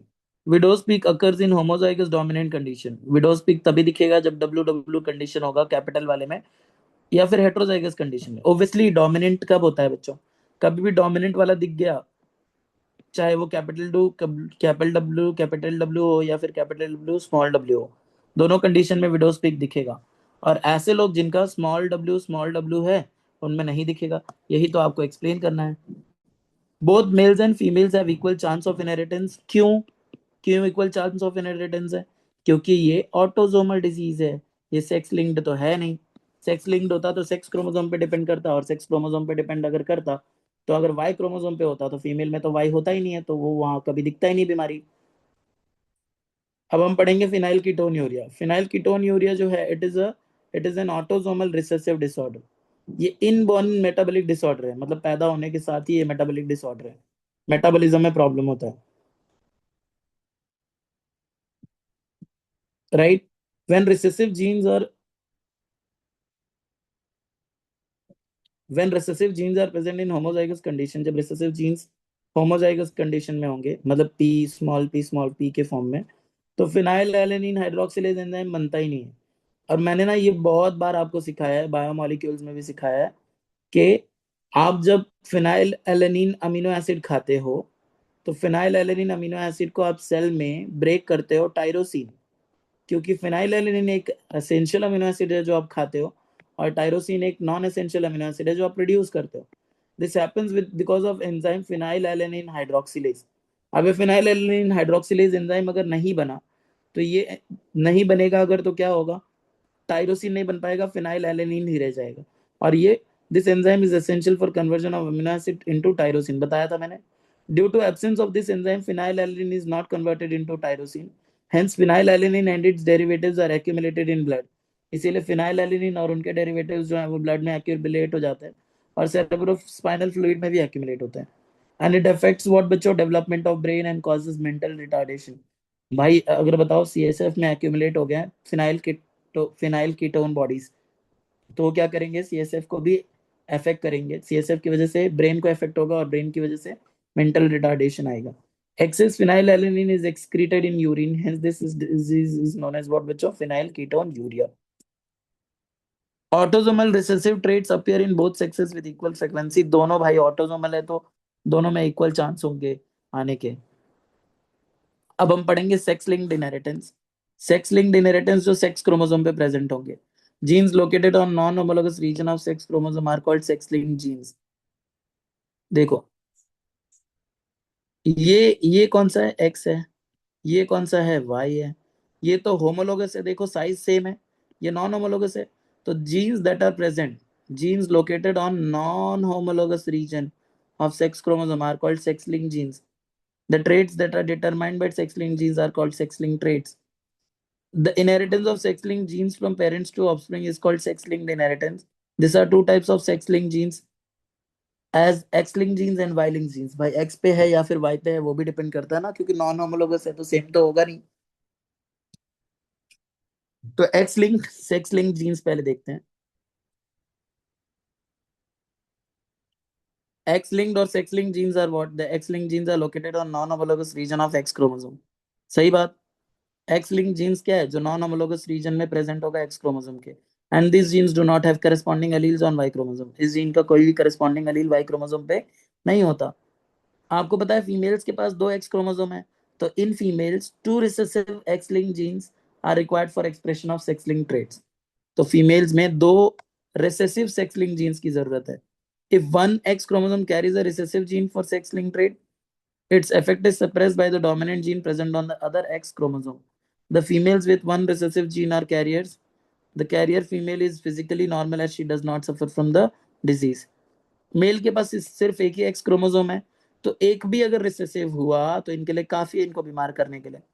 तो male has only one sex chromosome. If one X chromosome carries X-linked recessive gene for the linked trait, then it is expressed phenotypically because there is no dominant gene on Y chromosome to separate its effect. Therefore, sex-linked or X-linked traits appear more frequently in males than in the females. Sex-linked ज्यादा कहाँ दिखता है males में than in females. Example of X-linked traits includes hemophilia, color blindness, night blindness, myopia, muscular dystrophy, etc.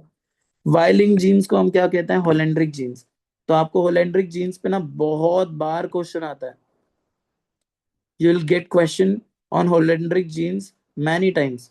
One liner है, one liner बहुत बार आता है और ये बहुत इंपॉर्टेंट भी है। What are holendric genes? Genes located on non-homologous region of Y chromosome are called Y-linked genes. The Y-linked genes are inherited directly from male to male. Y-linked genes हमेशा mail to mail ही जाता है, female में कभी आएगा ही नहीं। जैसे एक male parent है, उसकी बच्ची हुई तो उस बच्ची के अंदर वो वाई क्रोमोसोम जाने ही वाला नहीं है, तो उसका जीन भी कहाँ से जाएगा, तो सिर्फ मेल से मेल में ट्रांसमिट होगा। In man the Y linked genes such as hypertrichosis is responsible for excessive, hyper मतलब more, tricho मतलब hair, so there will be more hair or excessive hair, development of hair on pinna of ear. कान पे बाल आना is the male character. This character is transmitted directly from father to son. Now we'll talk about color blindness. Color blindness is an X-linked recessive disorder. X-linked recessive disorder. Color blindness मतलब recessive condition में दिखेगा।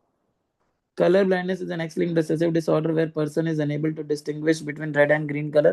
ये आपको MCQ आता है board में, बहुत important, कि color blindness में the person is able to differentiate between which colors, red and green colors, as both the colors appear gray.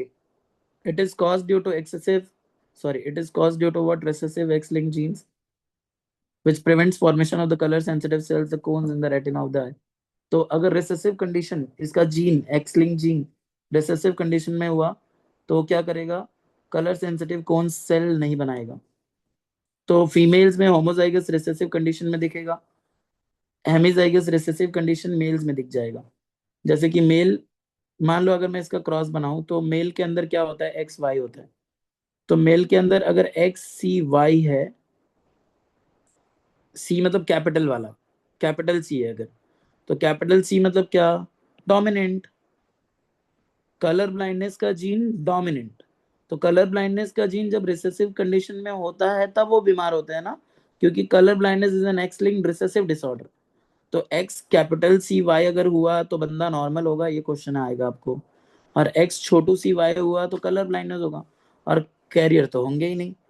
Female में एक्स कैपिटल एक्स सी है तो क्या होगा, नॉर्मल। अगर कैपिटल एक्स सी छोटू सी एक्स छोटू सी है तो क्या आएगा, कलर ब्लाइंड। और कैपिटल एक्स सी है और एक्स स्मॉल सी है तो क्या हो जाएगा, कैरियर, क्योंकि ये कैपिटल सी जो है, ये कैपिटल सी जो है ये छोटू सी को एक्सप्रेस नहीं होने देता। वही चीज लिखा है। आओ एक क्रॉस करके देखते हैं, क्रॉस आपको एग्जाम में आ सकता है। तो describe colour blindness in detail अगर आया तो आप क्या करना, एक नॉर्मल फीमेल लेना और कलर ब्लाइंड मेल लेना। कलर ब्लाइंड मेल का मतलब आप एक्स वाई, अच्छा मेल रहेगा तो हमेशा आप दिमाग रखो, दिमाग में रखो एक्स वाई लिखोगे, फीमेल रहेगा तो एक्स एक्स लिखोगे। अब दिमाग लगाना है कि आपको क्रॉस किसका करवाना है। कलर ब्लाइंड मेल का क्रॉस करवाना है नॉर्मल फीमेल के साथ। तो कलर ब्लाइंड कंडीशन कब दिखेगा, रिसेसिव कंडीशन में दिखेगा। तो एक्स पे रिसेसिव कैरेक्टर डाल देना होगा और वाई डाल देना होगा, और नॉर्मल फीमेल एक्स सी हो जाएगा इनके। ये देखो ये ऐसा बना तो एक्स छोटू सी एक्स कैपिटल सी आ गया, तो ये क्या हो गया, ये नॉर्मल हो गया। सॉरी, ये कैरियर हो गया। ये आया तो ये भी कैरियर हो गया। ये आया तो क्या हो गया, नॉर्मल हो गया, मेल है। और ये आया तो क्या हो गया बच्चों, नॉर्मल सन्स हैं। तो 50% कैरियर डॉटर्स आएंगे और 50% क्या आ जाएंगे, नॉर्मल डॉटर्स आ जाएंगे। एक क्रॉस और कराते हो अगर कैरियर डॉटर का और मेल नॉर्मल मेल का, तो क्रॉस तो प्रैक्टिस करना पड़ेगा आपको। कैरियर डॉटर मतलब X capital C X small C, और नॉर्मल मेल का मतलब एक्स कैपिटल सी वाई, क्योंकि अगर बीमार करना होता तो छोटू सी लिखना होता। तो इनके गैमेट्स बना लिए, इसके साथ ये आया तो ये तो नॉर्मल है, इसके साथ ये आया तो भी नॉर्मल है, इसके साथ ये आया तो कैरियर है, इसके साथ ये आया तो कलर ब्लाइंड मेल है। तो 50% colour, sorry 25% colour blind mail होंगे, ये क्वेश्चन आ सकता है आपको। राइट। फिर इसके बाद आता है बच्चों haemophilia. Haemophilia is what, bleeders disease. इसका पूरा डेटा है, इसके ऊपर बहुत बार क्वेश्चन आया हुआ है, 3 मार्क का आ सकता है। Haemophilia is what, it is bleeders disease. Haemophilia is an X linked recessive disorder, ये भी एक्स लिंक्ड रिसेसिव है, जैसे colour blindness is X linked recessive, वैसे haemophilia is also an X linked recessive disorder in which blood fails to clot और coagulates very slowly. मतलब haemophilia में क्या होता है, अगर ब्लड निकला तो बहुत स्लोली क्लॉट करेगा या फिर क्लॉट ही नहीं करेगा। The genes for normal clotting are dominant over the recessive genes. Normal clotting के जो जीन्स हैं वो रिसेसिव जीन्स पर क्या है, डोमिनेंट है। The person having recessive genes for haemophilia is deficient in clotting factor 8 और 9। Very important. हीमोफीलिया में कौन सा क्लॉटिंग फैक्टर मिसिंग होता है, क्वेश्चन आएगा आपको फिक्स, एमसीक्यू में आ सकता है। तो कौन सा फैक्टर मिसिंग होता है, factor 8। Even minor injuries cause continuous bleeding, hence haemophilia is called bleeders disease. थोड़ी सी भी इंजुरी हो गई तो कंटिन्यूस ब्लीडिंग होगी। कैसा है, रिसेसिव डिसऑर्डर है ना, तो मेल के लिए 3 पॉसिबिलिटीज बना लें और फीमेल के लिए भी 3 पॉसिबिलिटीज बना ले। आप नॉर्मल लिख लेना, हीमोफिलिक लिख लेना, कैरियर लिख लेना। अब बताओ X H capital H Y रहा तो कैपिटल एच डोमिनेंट है, और क्या ये डोमिनेंट एक्स लिंक डिसऑर्डर है, नहीं, ये तो रिसेसिव एक्स लिंक डिसऑर्डर है। तो एक्स क्रोमोसोम पे अगर ये जीन रिसेसिव हुआ तभी ये हीमोफिलिक होंगे, और मेल्स कभी कैरियर होंगे ही नहीं। यहाँ पे अगर एक्स एक्स एक्स एच है कैपिटल में तो नॉर्मल, ये करियर हो जाएगा, ये सॉरी हीमोफिलिक हो जाएगा क्योंकि दोनों एच है, और ये क्या हो जाएगा बच्चों, कैरियर। तो इसका क्रॉस करा के देखो, सेम क्रॉस आएगा जैसे वहां पे कराया था।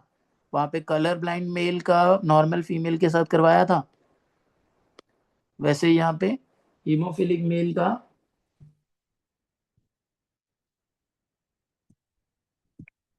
वैसे ही यहाँ पर नॉर्मल फीमेल का कलर ब्लाइंड मेल के साथ करवाना है क्रॉस, सॉरी हीमोफिलिक मेल का नॉर्मल फीमेल के साथ करवाना है।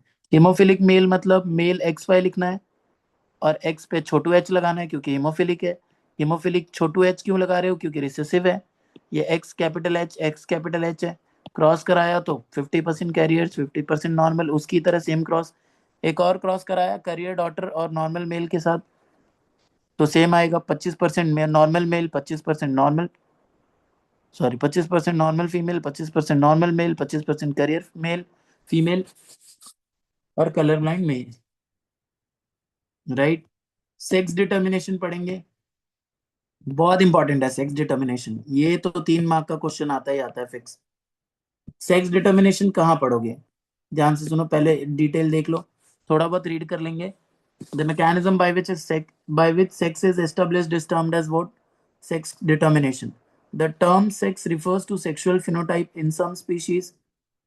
Both male and female reproductives are present in the same organism. जब एक ही ऑर्गेनिज्म पे दोनों सेक्स ऑर्गन्स होंगे, इसको हम क्या कहेंगे, बाइसेक्सुअल या फिर hermaphrodite.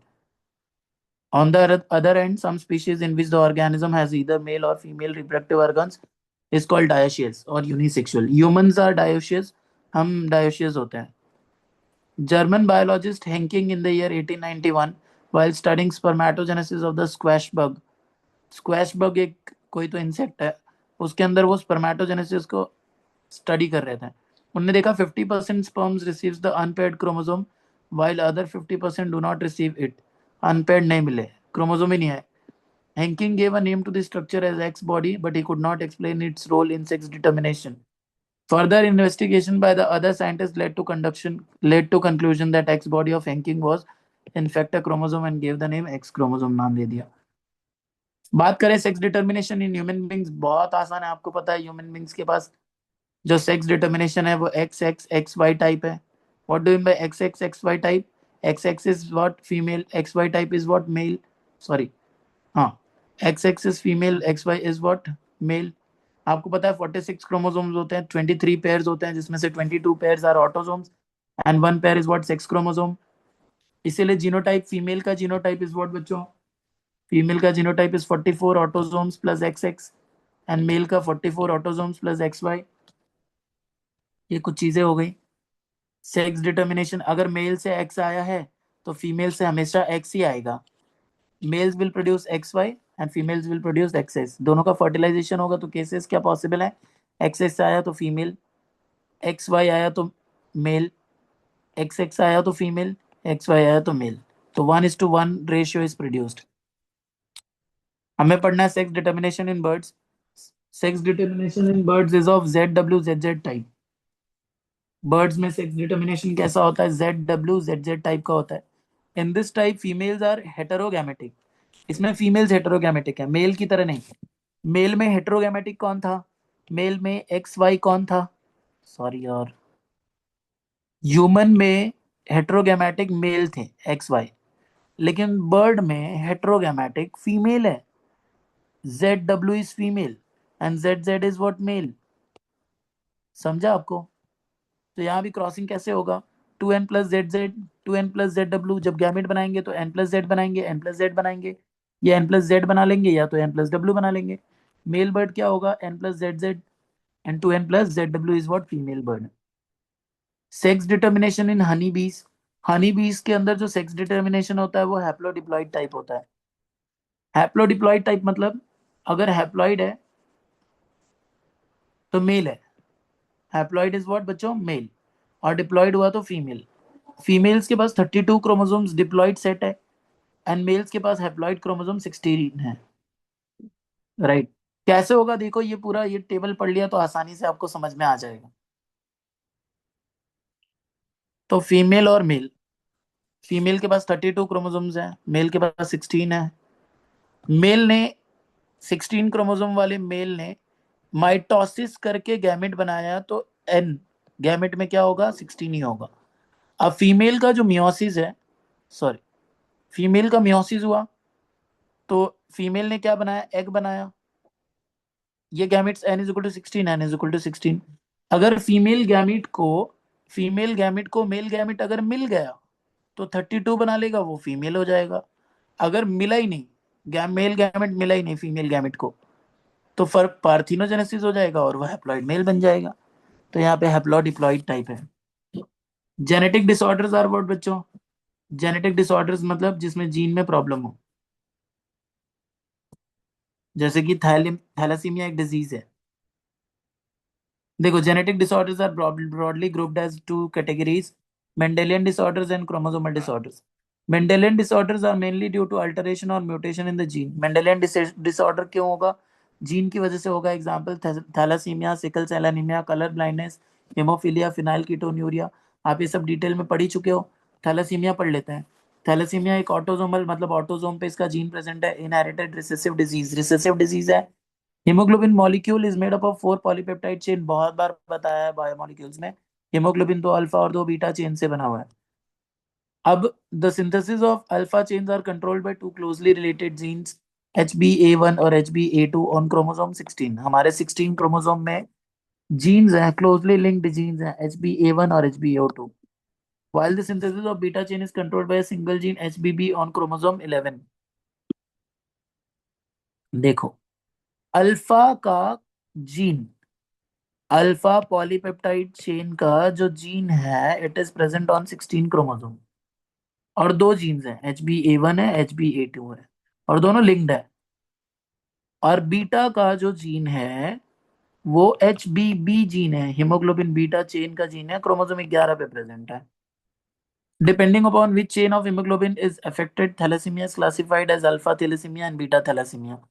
It is caused due to deletion or mutation of gene which codes for alpha and beta globin chains that result in abnormal synthesis of hemoglobin. In thalassemia, persons show symptoms like anemia, rare pale yellow skin, change in size and shape of RBCs, slow growth and development, dark urine, etc. Massive blood transfusion is needed to these patients. In patients को बहुत ज्यादा blood transfusion की जरूरत होती है। Thalassaemia sickle cell anaemia की तरह नहीं है। Sickle cell anaemia is a qualitative problem, quality में प्रॉब्लम था, sorry. Thalassemia is a qualitative problem, वहां पे हीमोग्लोबिन ग्लोबिन मॉलिक्यूल्स कम बनते हैं।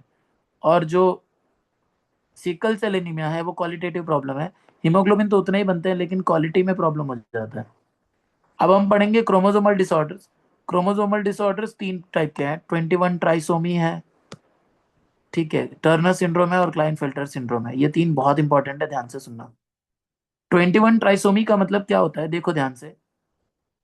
जैसे कि मान लो ये मेल है, मैं बताता हूँ, देखो।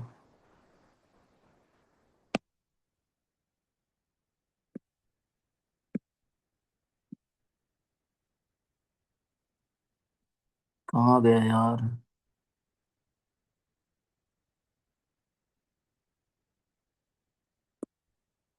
मैं आपको बताता हूँ। जैसे कि मान लो ये मेल गैमेट था, ये फीमेल गैमेट था, सॉरी, ये मेल है, ये फीमेल है। अब मेल के जर्म सेल्स में क्या होता है, मान लो मेल के जर्म सेल्स में 40, सॉरी, हाँ, ऐसे 1 सेट, 2 सेट, 3 सेट, 21st ऐसे करते करते मान लो 21st वाला है, ये भी 21st वाला है, यस और नो। फिर 22, फिर 22, फिर एक्स है, और एक्स है। और यहाँ पे फीमेल के लिए क्या हो जाएगा, ऐसे 21 क्रोमोसोम हो गए, फिर 22 हो गया, और फिर XY हो गया, ठीक है, ऐसा है। अब आपको पता है गैमिट फॉर्मेशन के वक्त ना ये एक सेट ही गैमिट में आता है। अब एक सेट अगर गैमेट में आ रहा है तो ये आपको पता है ये वाला होमोलोगस है, ये भी होमोलोगस है, तो ये दोनों सेग्रीगेट होते हैं मेटाफेज 2 में, यस और नो। और जब ये सेग्रीगेट होते हैं तो इसीलिए एक गैमेट में एक ही सेट ऑफ क्रोमोसोम आ पाता है। अब क्या होता है, मान लो सेग्रीगेशन के वक्त नॉन डिसजंक्शन हो गया। डिसजंक्शन मतलब क्या, जो जंक्शन बना हुआ था वो खुला, क्रोमोसोम्स खुल गए। अब मान लो 20 गैमेट फॉर्मेशन के वक्त 21st क्रोमोसोम नहीं नॉन डिसजंक्शन हुआ, तो सबका सिंगल सिंगल सिंगल सिंगल ही आएगा। लेकिन ये जो 21 वाला है ना, ये दोनों आ जाएगा साथ में, क्योंकि ये चिपके हुए थे, डिसजंक्शन ही नहीं हो पाया, जिसके वजह से यहाँ से एक सेट जब आएगा तो 21st क्रोमोसोम इंडिविजुअल के अंदर 3 हो जाएगा। और इसी को हम क्या कहते हैं बच्चों, Down syndrome. Down syndrome is also known as what, Down syndrome is also known as 21st trisomy. देखो लिखा है, Down syndrome is named after the physician, doctor का नाम है John Langdon Down, who first describe this autosomal chromosomal disorder. Autosomal क्यों बोला, क्योंकि 21st chromosome is always an autosome. This syndrome is cause due to an extra copy of chromosome number 21st, बताया था मैंने। 21st chromosome total उस individual के अंदर 3 हो जाएंगे। It shows presence of 3 copies of 21st chromosome instead of homologous pair. This individuals will have 47 chromosomes instead of 46। 21st trisomy occurs due to non disjunction और failure of separation of chromosome. बताया था मैंने, chromosomes जो है वो disjunction नहीं हो पाते या फिर फेलियर ऑफ सेपरेशन हो जाता है during gamete formation. The incidence of non disjunction is distinctly higher in mothers who are over 45 years. 45 years के बाद जो लोग बच्चे पैदा करते हैं उनके अंदर नॉन डिसजंक्शन ऑफ क्रोमोसोम होने के चांसेस ज्यादा होते हैं। देखो 21st ट्राइसोमी मैंने समझाया, इनके अंदर 21st क्रोमोसोम देखो 3 आ चुका है। अब इन पेशेंट्स के सिम्टम्स क्या है, मतलब जिनको डाउन सिंड्रोम है उनके क्या फीचर्स हैं। तो दिस पेशेंट्स हैव माइल्ड और मॉडरेट मेंटल रिटार्डेशन। इनके माइल्ड और मॉडरेट मेंटल रिटार्डेशन है, दिमाग काम नहीं करता है। इनका स्केलेटन डेवलपमेंट नहीं होगा। डिस्टिंक्ट फेशियल फीचर्स दिखेंगे, इनके फेशियल फीचर्स कुछ तो अलग दिखेंगे। इनका मुंडी बहुत छोटा होगा, हेड बहुत, they will have small head, years and mouth. इनका फेट इज सॉरी इनका face is typically flat and rounded with flat knows. नाक चिपटी होगी, देखो ये डायग्राम देखो, नाक चिपटी है इनकी, फ्लैट नोज है। इनका मुंह खुला खुला रहेगा, टंग जीभ जीभ बाहर निकलता हुआ दिखेगा। आईज जो है, आंखें जो हैं उठी हुई लगेंगी, eye slant up and out with internal epicanthal fold. Epicanthal मतलब आंखें इनकी जो है अंदर वाली साइड वाली, वो घुसी हुई लगेंगी एकदम चाइनीज लोग की तरह। फ्लैट हैंड्स रहेंगे एंड स्टबी फिंगर्स। फिंगर्स बहुत छोटे छोटे और बड़े बड़े रहेंगे। And palm is what with single Turner crease. Turner syndrome is what बच्चों, एक्स मोनोसोमी। एक्स मोनोसोमी का मतलब क्या होता है, एक्स क्रोमोसोम कम हो जाएगा। मतलब ये फीमेल्स हैं, फीमेल्स में एक्स एक्स होता है ना, तो फीमेल्स में मान लो एक्स एक्स होता है, मान लो एक एक्स आया एक आया ही नहीं, तो it is a sex chromosomal disorder caused due to non disjunction of chromosome during gamete formation. Individual born with Turner syndrome has 44 autosomes with XO, तो टोटल 45 क्रोमोसोम्स ही होंगे। 44 ऑटोसोम्स पूरे होंगे, सेक्स क्रोमोसोम में सिर्फ एक ही होगा एक्स, तो female ही होगी ऑब्वियसली। दे आर फिनोटिपिकली देखने में फीमेल होगी, but they have a short stature, height बहुत छोटी होगी। इनका जो नेक है वो वेब्ड होगा, वेब्ड नेक होगा। इनका पीछे का जो हेयरलाइन है वो बहुत नीचे तक आया हुआ रहेगा, lower posterior hairline. Broad shield shape chest होगा, poorly developed ovaries and breast होंगे, and they have will have poor low intelligence. Klinefelter syndrome, X X Y males, ये जनरली एक्स एक्स हो, सॉरी ये जनरली एक्स वाई है, males हैं, लेकिन इनके अंदर एक्स का क्रोमोसोम का नॉन डिसजंक्शन हुआ और वो एक्स्ट्रा आ गया। It is chromosomal disorder cause due to extra X chromosome in males. Thus, genotype of individual is 44 plus XXY. They are described as feminized males. ये ऐसे मेल्स हैं जिनके पास फेमिनिन फीचर्स हैं। Extra chromosome is a result of non-disjunction of X chromosome during meiosis. Individual is male and has overall masculine development. Male है but male है और overall masculine development है। बस फीचर्स क्या है कि voice pitch is harsh and under developed testis develop नहीं होंगे। They are tall with long arms. Feminine development होगा, ब्रेस्ट का डेवलपमेंट होता है gynaecomastia, and they will not be able to do spermatogenesis, therefore individuals are what, sterile. With this we have done with the chapter. Markings are important, वो सब ध्यान देना आप लोग।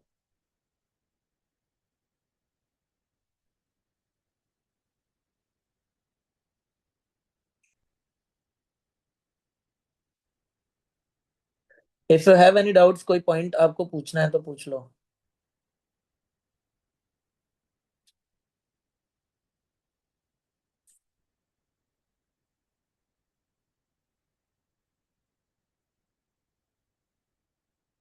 Yes, anybody has any doubt?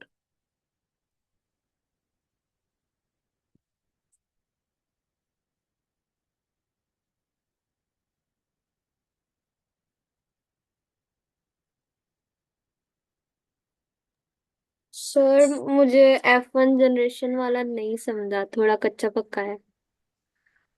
कौन सा F1 generation, definition उसका? नहीं वो मेथड क्रॉस 1 और क्रॉस 2 का, मॉर्गन एक्सपेरिमेंट वाला। अच्छा अच्छा, ठीक है मैं बताता हूँ, एक मिनट।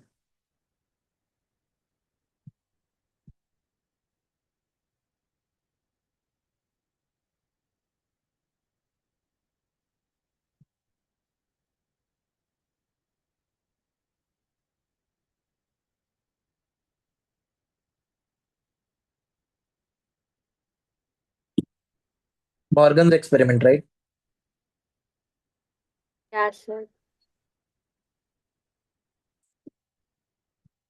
एक से बताता हूँ। क्रॉस वन देखो, cross one is the cross between, मतलब मेल एंड फीमेल ना, जिसमें दो कैरेक्टर्स लिए हैं। येलो बॉडी लिया है and this is the eye colour. तो yellow body colour with white eye colour को क्रॉस करवाया है brown body with red eye. अब ये दो जो कैरेक्टर्स हैं, दोनों के जो जीन्स हैं वो एक्स क्रोमोसोम पे ही प्रेजेंट रहते हैं, यहाँ पे नहीं है। देखो वाई है ना, ये वाला सीधा सीधा इज एक्स, ये वाला इज वाई। मेल में तो एक्स एक्स ही रहेगा सीधा सीधा, और फीमेल में एक्स वाई रहेगा। और ये क्रोमोसोम, ये जो जीन्स हैं ये एक्स लिंक्ड हैं, तो सिर्फ एक्स क्रोमोसोम पे ही प्रेजेंट होंगे। अब इनके गैमिट्स आप बनाओगे तो ये एक ही टाइप का गैमिट बनाते हैं ना बच्चा। इनके इस पे भी वाई है, इनके इस पे भी कैपिटल वाई, सॉरी, वाई और डब्ल्यू है, इस पे भी वाई और डब्ल्यू है, कोई प्रॉब्लम नहीं। तो एक ही टाइप का गैमेट बना रहे हैं। तो ये वाला एक बार इसके साथ आ गया, ये देखो ये एक बार इसके साथ आया, ये वाला एक बार इसके साथ आ गया, और यही वाला एक बार इसके साथ आ गया। तो दो कैरेक्टर्स आपको मिल गए, स्मॉल वाई और capital Y W, sorry, Y W और वाई डब्ल्यू। तो ये वाइल्ड टाइप आ गया और ये तो नॉर्मल है। यस और नो?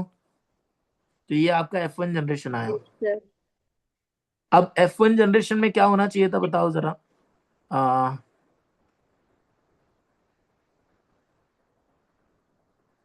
F1 जनरेशन में सारे बच्चे कैसे होते थे बताओ, डोमिनेंट होते थे। अगर मैं मेंडल का नॉर्मल क्रॉस की बात करूं, मेंडल के नॉर्मल क्रॉस में F1 में सारे हाइब्रिड होते थे।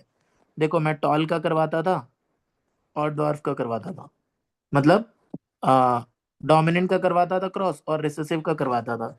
यहाँ पे भी वही किया है मैंने, डोमिनेंट का क्रॉस करवाया है रिसेसिव के साथ। तो मुझे रिजल्ट क्या मिलता था, सारे ही डोमिनेंट मिलते थे, सारे बच्चे डोमिनेंट मिलते थे। ठीक, मुझे यहाँ सारे बच्चे डोमिनेंट मिलने चाहिए थे, लेकिन मुझे सारे बच्चे डोमिनेंट नहीं मिले। डोमिनेंट तो एकदम ही अलग होते हैं ना, ये पेरेंट से बिल्कुल अलग है। हाँ। मेंडल के केस में ये जो कैरेक्टर्स हैं ये अपने पेरेंट से बिल्कुल अलग हैं, मतलब रिकम्बाइनेंट बने हैं। यस और नो? यस। बट यहाँ पे हमने क्या देखा, यहाँ पे हमने देखा कि जो डोमिनेंट है मतलब वाइल्ड टाइप वो एक ही मिला है, बाकी एक नॉर्मल मिला है हमें। तो मतलब यहाँ पे रिकम्बाइनेंट बनने के चांसेस बहुत कम हुए हैं। अच्छा हाँ। समझा आपको? तो हाँ Mendel law, Mendel law follow नहीं हुआ। ये F1 की कहानी थी। अब F2 मिलता कैसे है बताओ। F2 मिलता है F1 के क्रॉस से। तो F1 का क्रॉस अगर कराओगे आप, तो बताओ, एक बार ये क्रोमोसोम के साथ एक बार ये आएगा, ठीक है। सारे बच्चे ऐसे ही क्यों बना रहे हैं लोग, पागल है क्या?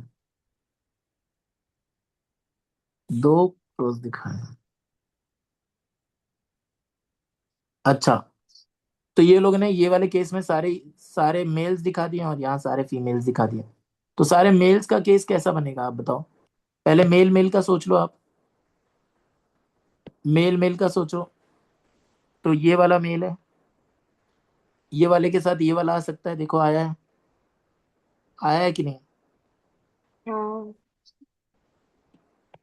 जैसे कि ये वाले के साथ ये वाला आ सकता है, हम्म। तो यहाँ आ गया देखो ये। फिर ये वाले के साथ ये वाला आ सकता है, आया है देखो, नॉर्मल के साथ। टोटल चार पॉसिबिलिटीज बनेंगी। कैसे? मेल की चार पॉसिबिलिटीज बनेंगी। देखो मेल की चार पॉसिबिलिटीज कैसे बन रही हैं, इसके साथ, सॉरी, इसके साथ ये वाला आ गया, ठीक है। इसके साथ ये वाला आया, तो ये कौन सा दिख रहा है अपने को, ये दिख रहा है, ठीक है। हाँ। इसके साथ एक मिनट, हाँ, जब इसके साथ ये वाला आया तो अपने को कौन सा दिख रहा है, ये दिख रहा है, ठीक है। अब हम्म। ये देखो, ये पेरेंटल टाइप हो गया कि नहीं, पेरेंट्स जैसे ही हो गए। हाँ। इनके पेरेंट्स तो यही हुए ना, तो ये पेरेंटल टाइप है। तो 98% इंडिविजुअल्स मुझे 98.7% इंडिविजुअल्स मुझे कैसे मिले, पेरेंटल। और यहाँ पे जब मैं रिकम्बाइनेंट्स बनाने की कोशिश कर रहा था, रिकम्बाइनेंट्स का मतलब क्या है, देखो ना, y प्लस के साथ राइट, ये वाला आया, ऐसा, ऐसे के साथ ये गया, ये सही है ना।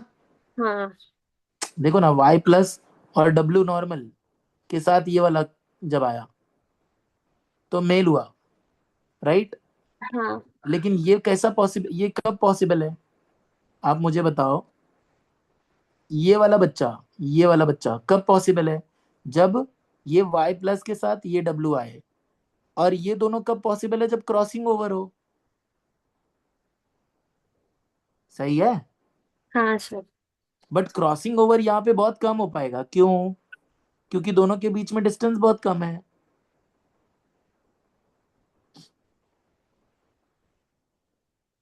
समझा। हाँ सर। क्योंकि दोनों के बीच में डिस्टेंस कम है, इसीलिए क्रॉसिंग ओवर कम होगा। और जब क्रॉसिंग ओवर कम होगा तो ऐसी पॉसिबिलिटी बहुत कम होगी, इसीलिए इन्होंने लिखा है कि 1.3% होगा। ओके। और सेम ऐसा भी है। लेकिन यहाँ पे चेक करो जरा आप, देखो यहाँ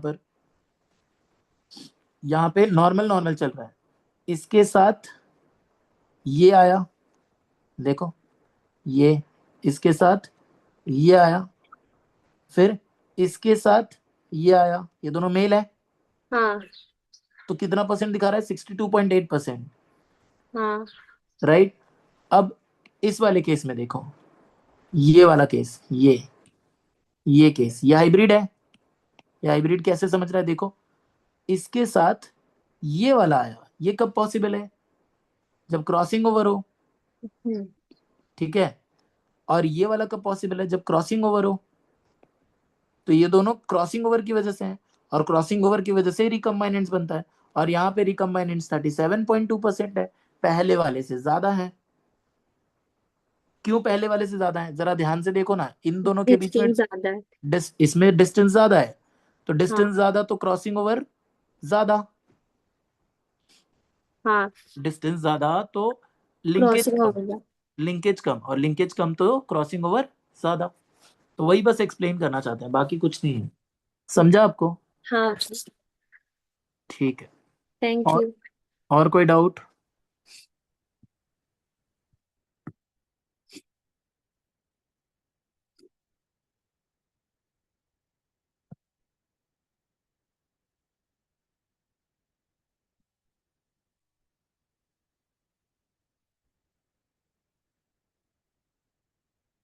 हेलो।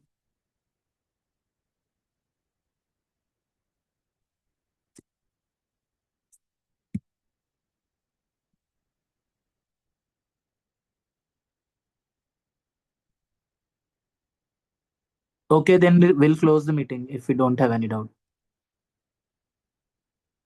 Okay sir.